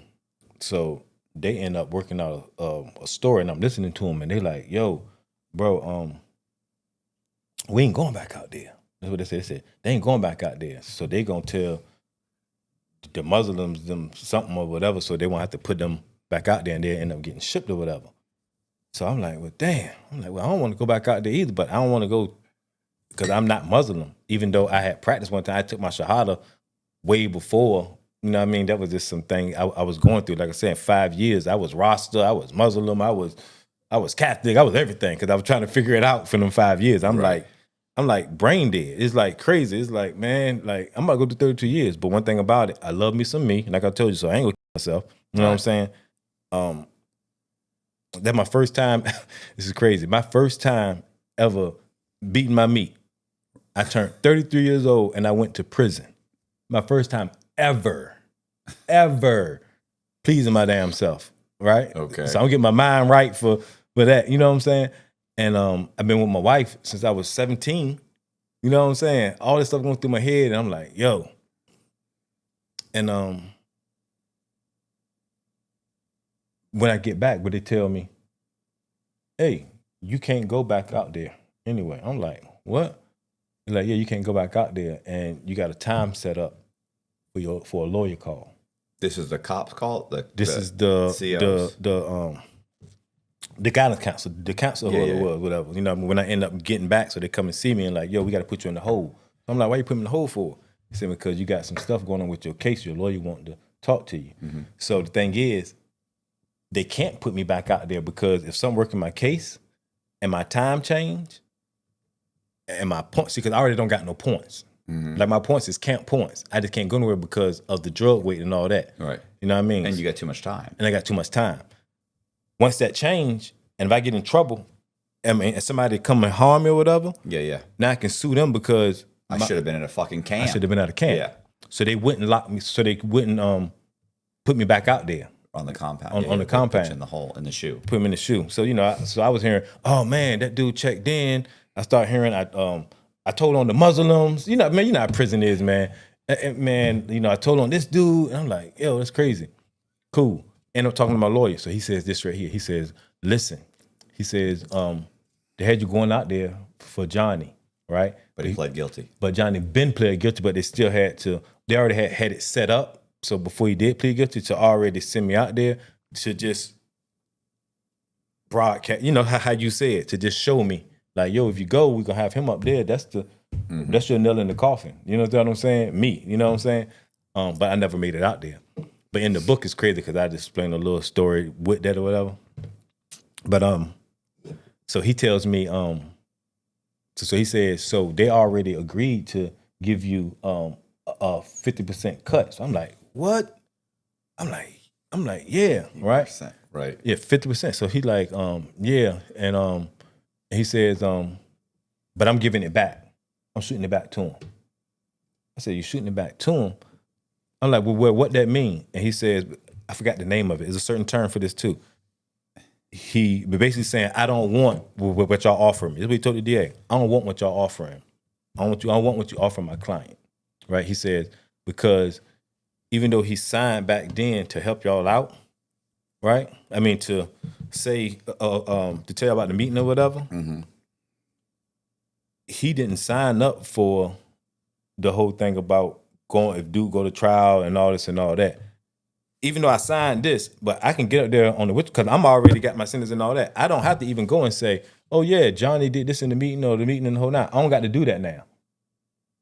I only agreed to tell you about the meeting. I ain't go say I was gonna get on stand and say about the meeting. I can go there, I can do anything. But no, y'all parading me to that. So now my life is in jeopardy. Right. If he wouldn't have tapped out like he already had did and start cooperating already, because he started cooperating. If he wouldn't have did that, now, all right, cool. But y'all use me. So now, if Johnny wouldn't have did that, he could have had somebody come and do something to me in the prison, anything. So you're saying I want more than... So you need more than 50%. My life is worth more than that. So he's told me, sit tight. and we're waiting for the lawyers and them to call it. So all right, boom. I end up getting him to get the DA, the guy who used to be the cop. Yeah. Buffalo. And I wrote him a letter. And I told him in the letter how he made me look. That you ain't do nothing. You everything you said you were gonna do, you ain't protect me like that. You made me look like something that I'm not. Yeah. You made me look even worse. Worse. Why? By the grace of God, my lawyer, his name was Freeman. He's one of the top judges. He ended up retiring or going to senior judge. He ended up somehow, whatever. You're a lawyer? Not my lawyer, my fault. You're judge. The judge. He ended up not being the one to rule for my reduction. For my reduction. He wasn't my judge no more. For what reason? He moved on to a senior judge. Yeah, whatever. Appeals court or whatever. Yeah. So they had this lady, black lady, took his place over mine. The DA, the DEA, who I told you about, childhood cop. Yeah. He cool with the lady. And he wrote a letter to her. And my judge, and my lawyer, he did his work, this and that. About 3 months later, I'm in the hole, and I get a letter. Oh, they didn't bring you back. They didn't have to bring. No. Sometimes they'll bring you back. Oh, for real? Yeah. You know, and I open up this letter, and the letter it said 75%. How long you been locked up? I was locked up 5 years at the time. It's 5? Yeah. Oh, because I was gonna say a lot of this, it might have been another year gone by. Yeah, I want to say probably it might have been another year. He can, give or take. It takes months and months and months. You know what I'm saying? You've been saying 5 years for, yeah, and then you're like 3 months, 2 months, a month. Okay, well, it's 6 years now. Yeah. But because I just remember, how I remember because I had by the time when that letter came, yeah, and they sent me to Fort Dix.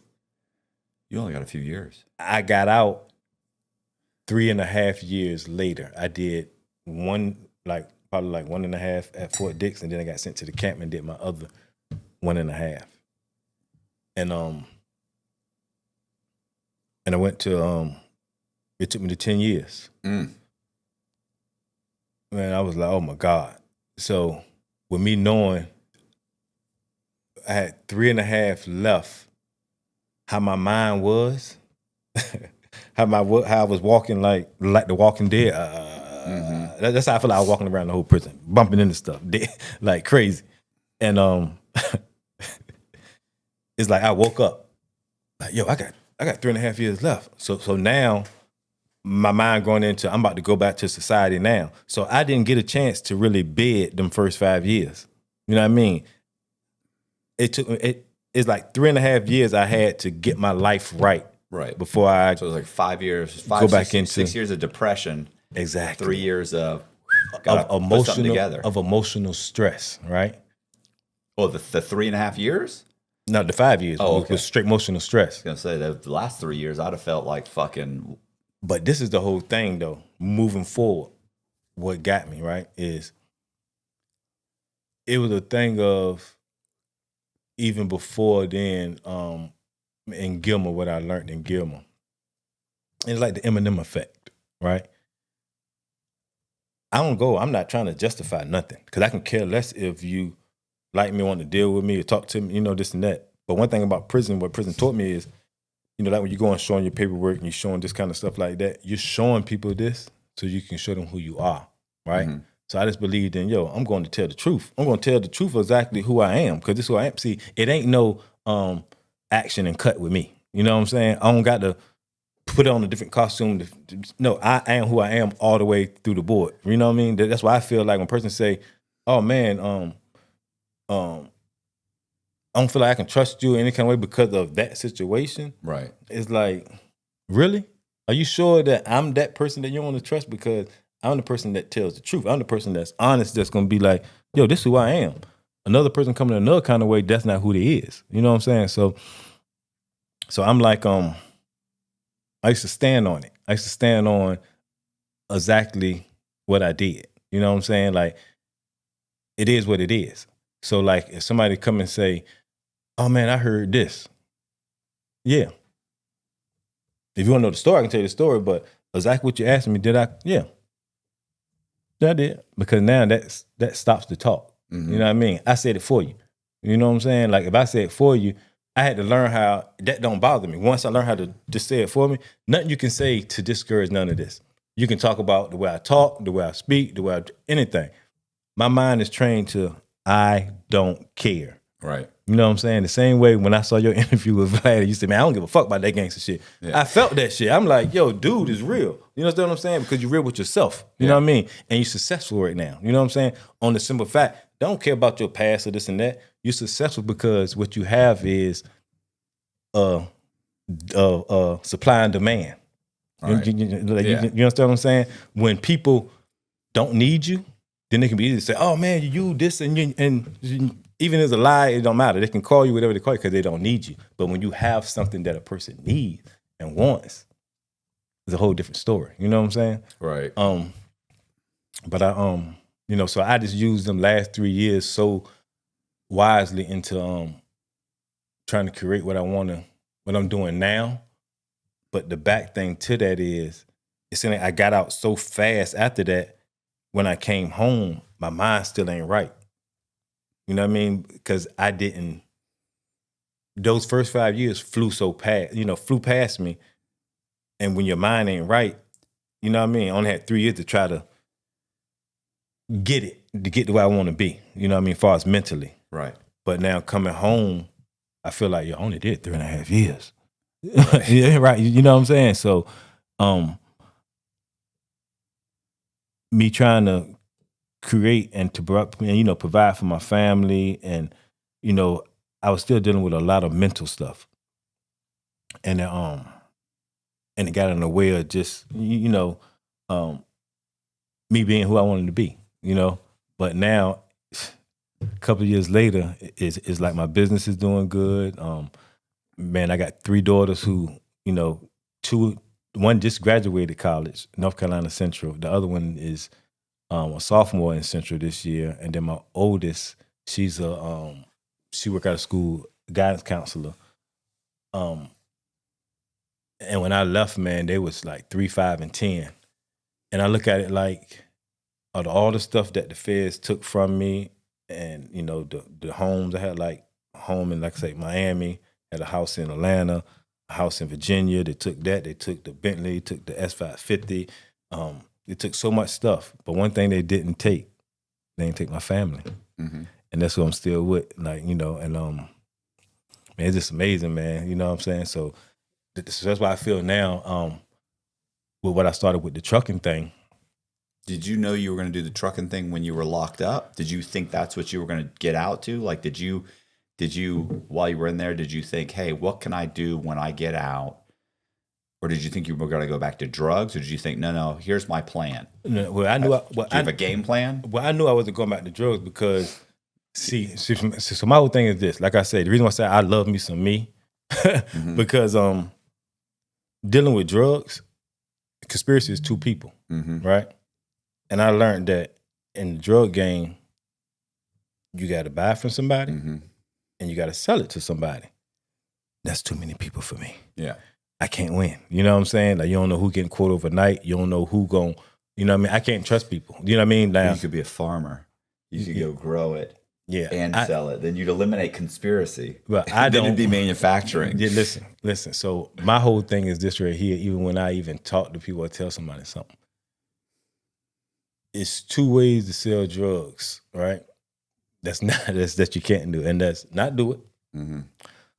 or look beside you, right? Because 9 times out of 10, that person beside you gonna get you jammed up, or you're just gonna be selling to nobody because it's made for you not to win. You know what I'm saying? And then people take it on like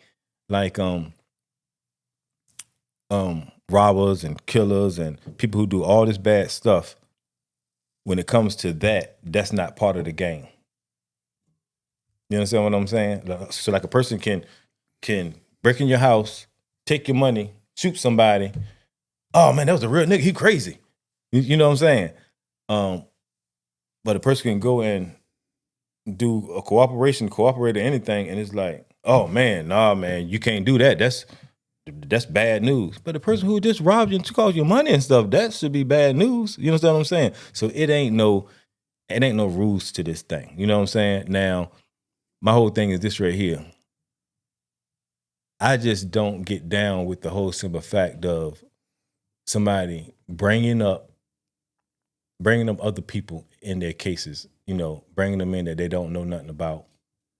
And you physically, if I would have really did what people think I did, you know what I'm saying, on how it's portrayed or whatever, you know what I'm saying? Like, that's like, but like I said, to each his own, you know what I'm saying? Like, I don't judge nobody, especially now, because in that world, you supposed to not like snitches. You're supposed to not like somebody who thought about cooperating because you don't know if you can trust them or not or whatever, this and that. But this is the thing. I don't get mad if somebody in that drug world say, man, I ain't messing with him. Because it's like, why do I want to mess with you? You understand what I'm saying? Like I'm going to put it this way right here. People get this messed up and misconstrued when it comes to a person who snitched, right? And the stand-up guy, right? Because the stand-up guy, everybody say, oh man, he real, he stand up, he this and that. The whole time that stand-up guy was in there, anybody do nothing for the stand-up guy, right? Nobody does anything for the stand-up guy, right? Stand-up guy come home. First thing they want to do is do a tweet. Oh man, he's stand-up, he did 30 years, this and that. Might even come and give him a little bit of money. Yeah, man, take this chain, stand-up dude. You ain't teaching the stand-up dude nothing.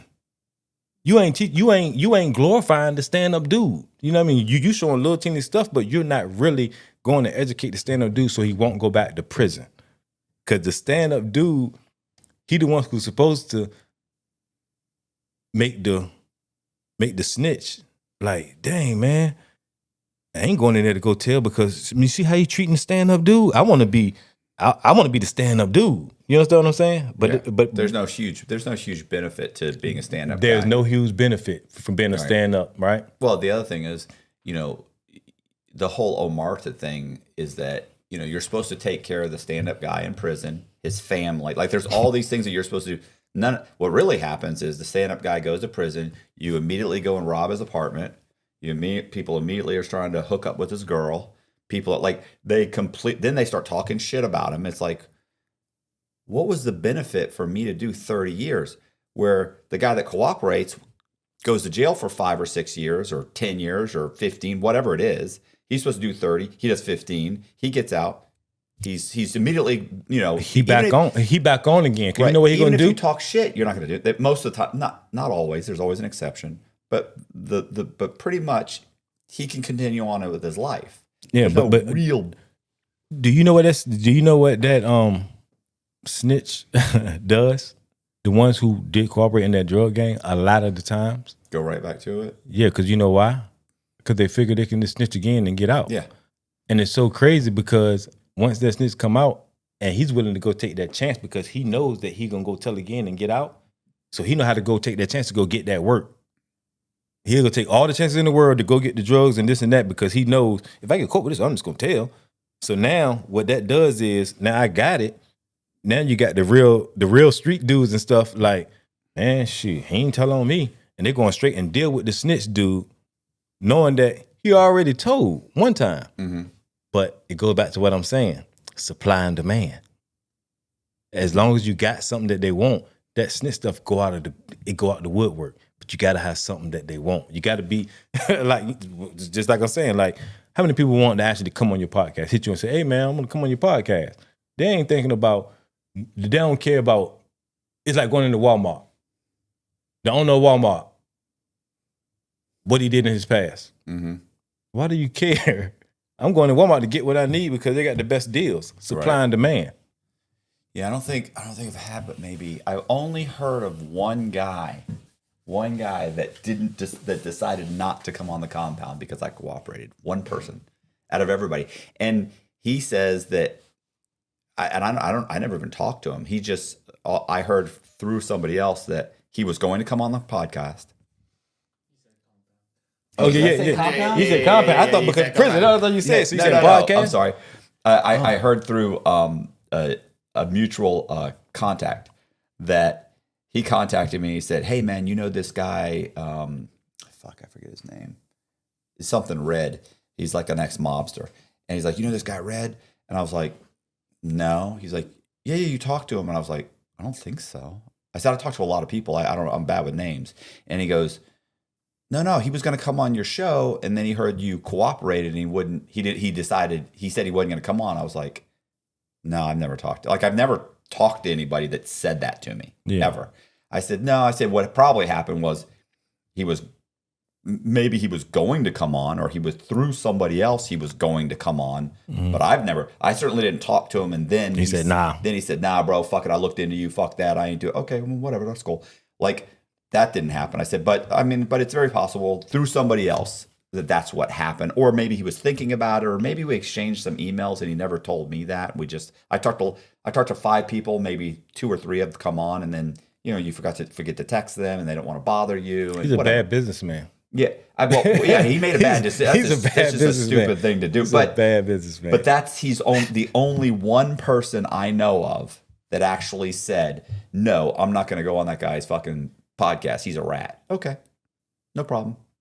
That's it. Like that. I promise you, I'm not losing 1 ounce of sleep over. I don't even know who you are. No. But that's how I am. I'm like, so it used to be a thing I used to say, like when you got to say, "Oh man, I care what I don't care what nobody says." You care what somebody says because you to be able to speak that means you thought about caring what somebody said. You know what I mean? So like even with me just talking about it, but I don't give a flying what nobody think about nothing, right? No, I have a goal. I need to get this goal. That's what I need. I'm gonna do whatever I need to do to get what I want out of life. But this is the thing, though. You are real with yourself, man. You know what I'm saying? Like for instance, I had when all that stuff was going on, actually, like when I came home, right? Mm-hmm. So I came home, right? This is a funny story. So I came home and I'm on Facebook, and is this guy who put some paperwork on Facebook, right? And it had my name on it. It had my name on it and a couple of other guys, right? And it was actually one of the cases. Yeah, I told you they just threw my name on. You know what I mean? I know damn well, like I said, I never dealt with them. They ain't get from me and they ain't get from them. We got egos. You know what I'm saying? So the guy ended up telling me, so the guy put it up and it got these names and then it got these other names and it says how all of us was supposed to be going to testify against this group or whatever. So I get a call from one of the guys' names who's on there. So he said, "Hey man," he called me, "Hey man, do you see the paperwork that's going around on Facebook?" I'm like, "Nah, man, they got our names on it." I said, "All right, cool." He's like, "Man, you ain't gonna do nothing?" I'm saying, do nothing. I said, "Hold on, dude. I'm not the poster boy for no rats, bro. Like, we ain't gonna do that. You know what I'm saying? Like, I'm not like you. You know what I mean?" I said, "But don't be calling me with that stuff, man. I don't care nothing about when nobody put out something because I know what I did and know what I didn't do." He's like, "All right." Boom. You know me, I go straight to Facebook now. Mm-hmm. I'm going to try to see, this and that. So he told me who did it. So I go look at it. So I'm looking at it and I'm seeing my name. One, they got my name spelled wrong. Right. They got Tony Gonzalez. My name ain't Tony Gonzalez. Right. My name is Anthony. So they got Tony Gonzalez and then they got Gonzalez wrong. Government don't make no mistakes like that. No. You know what I'm saying? So I'm already looking like... And all your paperwork is listed as Anthony Gonzalez, right? You know what I mean? So I'm like, okay, so this paperwork is fake. Yeah. All right, cool. So I'm looking down, I see some other names I know, and I saying they got their names, some of their names spelled wrong too. Right. So I called the dude. I went in his DM, hit him. "Yo, call me." Because I don't know him, but I know of him. Right. And he kicked me, and he says, and I hit him, and I said, "Yo, bro, I ain't telling you to take this down. I ain't telling you to take it down. You don't got to take it down, bro. You can leave it up." I said, but I'm gonna tell you this right here. I said, my name. I said, you got my name spelled wrong on there. That's not how you spell my name. I said, so so the paperwork is fake. So you got some fake paperwork up. It's cool. You can lay it up. I'm not telling you to take it down. I says, but at the same time, some of the names that you even got on the paperwork on the other side, who y'all trying to make it seem like guys and them going to go tell on them, you need to do your homework on some of them guys. Because some of them guys not right. Some of them guys hot. You know what I mean?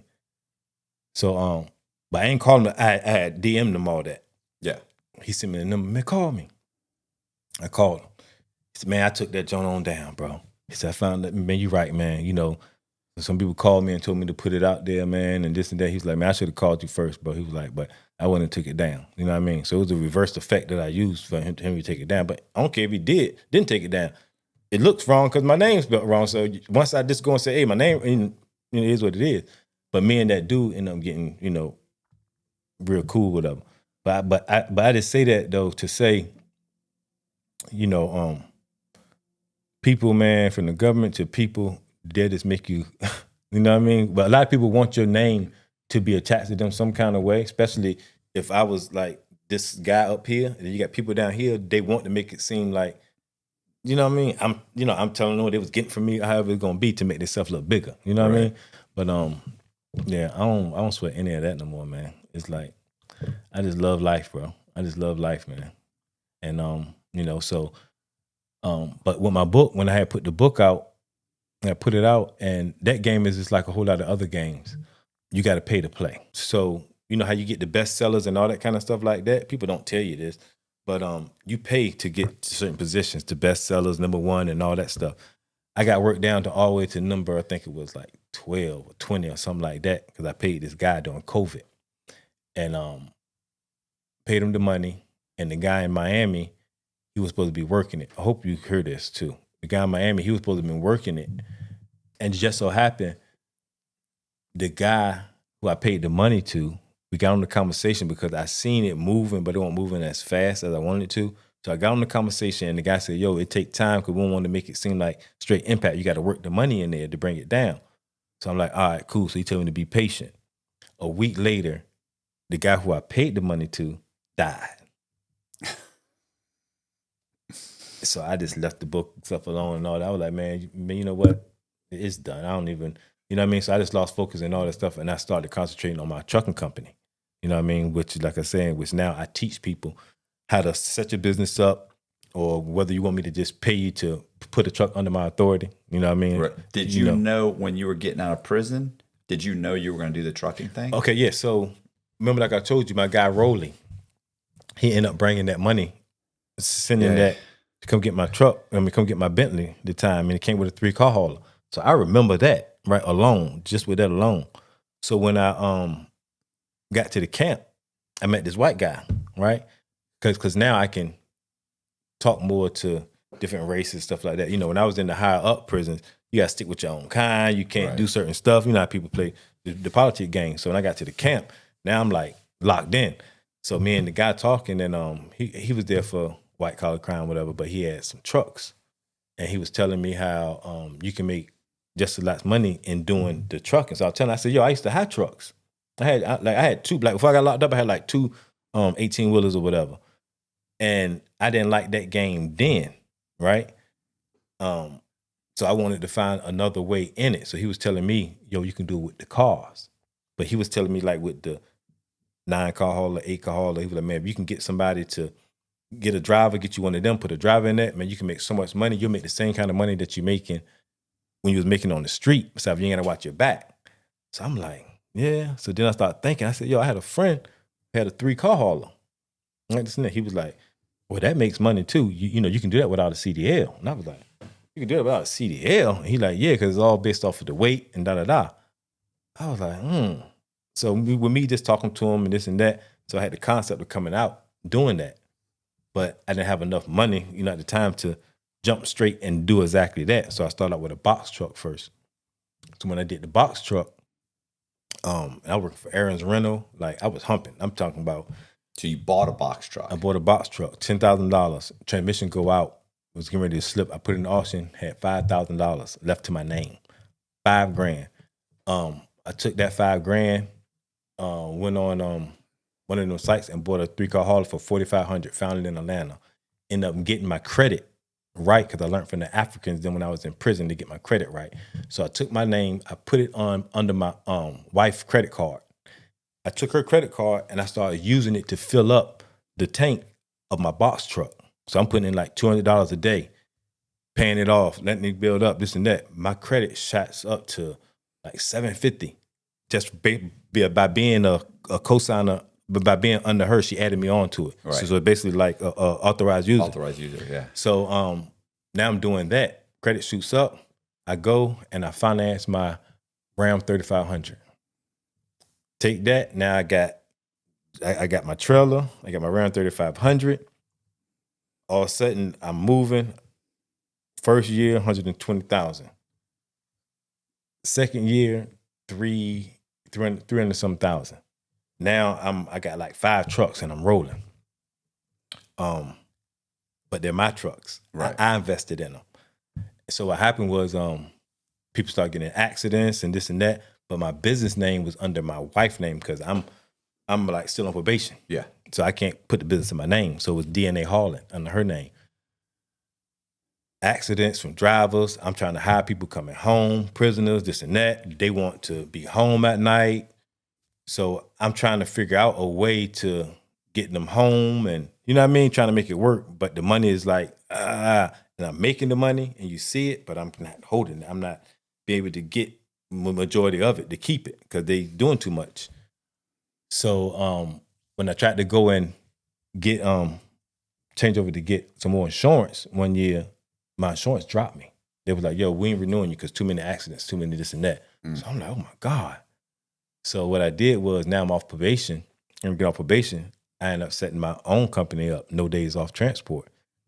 And I was able to, far as central dispatch, I still use my same MC number and DOT number. I just changed the name. Like I said, because it was under my wife. So now with me doing that, I end up finding out a way to make money based off of doing, I don't get too much, from doing, for finding a lane to do under 10 hours under your log, right? To be able to pick up money instead of trying to waste a day to having to stop to having to sit. Right. Yeah, because most people don't know a driver can only drive 10 hours or 11 hours a day. Exactly. Yeah, there's like a limit. Exactly. That So you the can drive 11, a certain amount so the of day. 11 come in at 2 30-minute lunch breaks so you can eat. So you hop off the clock. You know what I mean? But it's 10 hours. So I was going from, say for instance, Virginia or Atlanta or whatever to Texas. So I have to stop, right? I'm going to give you the game real quick. So I have to stop, right? So I have to stop. So when I stop, now I got to wait for the 10 hours. Mm-hmm. I ain't making no money. Yeah. Got to get up. Then I got to go to Texas. Stop. Get some more cars. Wait 10 hours. Come on back. Stop. Right. I'm doing a lot of stopping, Yeah. right? So I said, oh, nah. So I had to figure out a way to go 10 hours and be able to collect in them 10 hours as soon as I drop. Which is, it sounds crazy, but I make more money in going under the 10 hours than I'm going wasting gas and having to stop. You know what I'm saying? So that's what I had to figure out. But what I also figured out is I don't want to use my own vehicles. So I said, you know what? I just let people sign under my authority and you use your truck. So that way you can keep your truck better than you can keep my truck, right? Yeah. So that's what And then also they have to cover their own insurance, right? No, it's still under my insurance because you're under my authority. Oh, okay. But where it comes in at, once you first start out, say if you go start out and you go in with a trucking company and you go in and get your insurance going to be sky high for a down payment. And it might be high this period. I've been in the game for a minute. Mm-hmm. So now we're going on somebody else's authority. If you would like say Progressive or whatever, and you ain't got to put a down payment down. I can just add them on. I can tell them, man, just give me $1,000, $1,500, and you can sign on under my insurance. Otherwise, that when they go get it, they got to pay $5,000. I got one kid, they quoted him $5,000 on his own, right? He had to put $5,000 down. It's $2,500 a month. He's in Texas, so I just signed him up. He's ready to. He already got approved for his truck and all that. So I told him, I said, no, listen, I went and ran your quote, and it came back to it was like $2,000 down and $1,300 a month that he can run under me now. So he's like, oh man. But also what that consists of, now your truck make exactly what my truck will make. You know what I mean? For my business. Because you first start out, you're not gonna make much because who want to trust you on carrying their $80,000 vehicle, $100,000 vehicle, and you ain't even carrying nothing yet. Right. So you gotta get, you know what I mean? You gotta get some sweat equity in the game. You know what I mean? So that's what my business does. So that's how I end up doing it. So with the no CDL trucking, now it's more so me. So for instance, I got 5 trucks, $1,500 a month each truck. So that's $7,500 I think a month. But then I got my own one truck, right? That I actually got, and that's like that one truck is between $10,000 to $15,000 a month. You know, I don't drive that. You know what I mean? So I don't even drive no more, right? Per se, like the 3 cars, and I don't do none of that. Because I'm old, I'm tired, I got other things to do, this and that. So what I do is, for instance, like right now, if I find something and see something that's 600 miles or less, that's like 10 hours to get to, I got a 1-car hauler, just 1 car. Like my family think I'm like, they be like, boy, you is crazy, but they understand it. This is where me being locked up and me being a ex-drug dealer kick in at, right? For instance, my family right now is over, like I told you, they over at the Airbnb, right? For my daughter, you know, she graduated. So they over there having a ball. I wasn't even coming. I was letting them this party or whatever, right?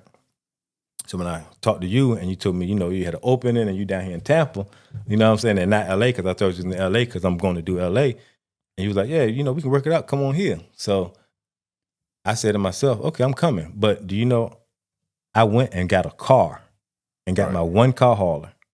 And I bought a car all the way up here from North Carolina, right? $800 with the car that I'm bringing up here. I got another car that I'm taking back. So you make $800 here, $800 back. I got another car that I'm taking back for, I think it was $700 I got it for, because for some reason it's, so my Miami with a lot of stuff is a lot of coming up out of it. They try to lowball you. You know what I mean? That's just how Miami is. You know what I'm saying? I was in logistics before I did this. Yeah. So we always, it's different, maybe a little bit hauling cars, but I know the loads coming into Florida would pay a lot, and the loads coming out would be cheap. Yeah. They'd be like, yeah. But it's still $700. Yeah. You know what I'm saying? Yeah. So in the end, it's $1,500 for where $1,500. you would have paid $100, $200 for a flight here, you know, there and back. But that's the thing, right? I don't care where I'm going. Anything under 600 miles, my wife can be like, hey, yo, we want to take a trip to Sunset. How far is it? Oh, it's about 8 hours. All right, cool. I'll meet y'all there. Y'all can fly. Like some of my daughters flew. Some of them like drove, this and that. I'm like, y'all do what y'all gonna do. I'm going to get this car, because at the end of the day, what I used to do was we used to go on vacations and stuff, and I didn't do that. Say we just going to chill out. Now I spent money on that vacation. And lost money. Money, not even working, not doing none of that. And then at the same time, the bills don't even stop. So now when I finish the vacation, it's like, okay, this amount of money is gone. At least I can make $1,500, $2,000, whatever, just put back in my pocket. I don't care how much money I got. I'm never too good to still work. You know what I mean? Like, you know what I mean? So, and you got to come here anyway. And I got to come here anyway. So now I'm like, man, so everything that we doing is been basically like damn near free. You know what I mean? Shoot, we on our way to, they actually got a yacht in, what's the name of the place? it's in St. Pete. It's in St. Pete. Yeah, and I was going to say, you said you got to be there at 4? Yeah, and I got to be there at 4. It's an hour drive. Yeah, I would drive. I just looked it up. So I got to go meet them on the yacht. You know what I mean? But my wife works for a yacht company, by the way. Oh, for real? Yeah, yacht management company. Oh, wow.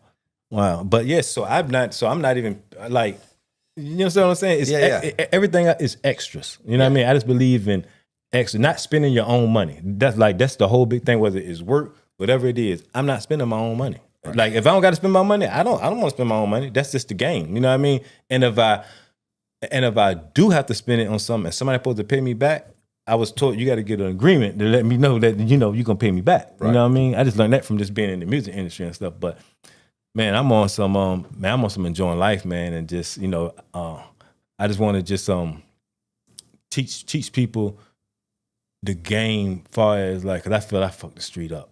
I really messed the street up, man, in Virginia. You know what I mean? Like like I don't want to take credit and be like, oh man, I sold this many drugs and all that. Like I'm not about that. You know what I mean? Like I look at it like Virginia alone should be like, yo, man, the dude changed his life around. He really, you know what I'm saying? Yeah. Like he really trying to make a difference. Even from when it comes to like the feds in Virginia or the Virginia Beach Police Department and things like that, you should look at it like, yo, y'all, I mean, even though all this stuff happened, look what y'all made now. You know what I'm saying? Like I'm doing I got everything I got right now honest. You know what I'm saying? Like, Right. like You don't have to worry about losing it. Nobody's gonna come and take it from you. I mean, you can't take this. You know what I'm saying? So I'm like, man, I'm just so blessed, bro. I'm just so blessed. So that's why I say, man, even with my, with my channel that I'm ready to start, and just I'm go ahead and release this book. I mean, the book is out. Probably after this interview, like when it dropped, I probably dropped the book to like $3 or something, or like $9.99, just to go ahead and get it out there, because I'm doing another book as far as like an entrepreneur book. And I already got the guide for as far as the trucking stuff. But I want to do the entrepreneur book. And then I also want to do something different, like a kind of like a loophole, like tell different loopholes on certain things. Because there's a lot of stuff that people don't know that you can just easily do to make money. That I'm just into teaching people stuff that can make money. You know what I mean? And you'll feel good at even giving me some money based off of saying, dang, I know I can make this because of based off of what he actually, is capable of doing. You know what I mean? But like marketing is my thing, man. You know what I mean? Like I just believe in whatever it is, I can make it better. Right. You know what I'm saying? I don't care what it is, I can make it better. Hey, you guys, I appreciate you watching. Do me a favor, hit the subscribe button. Please hit the bell so you get notified of videos like this. Also, in the description box, we're going to leave all of Tony's links. We're going to leave his YouTube link. He's starting a channel. Please go there, check out the channel, subscribe. Also, we're going to leave the trucking company link, Instagram, all of his other socials. So go there, follow him. Once again, I appreciate you guys watching. Thank you very much. See ya.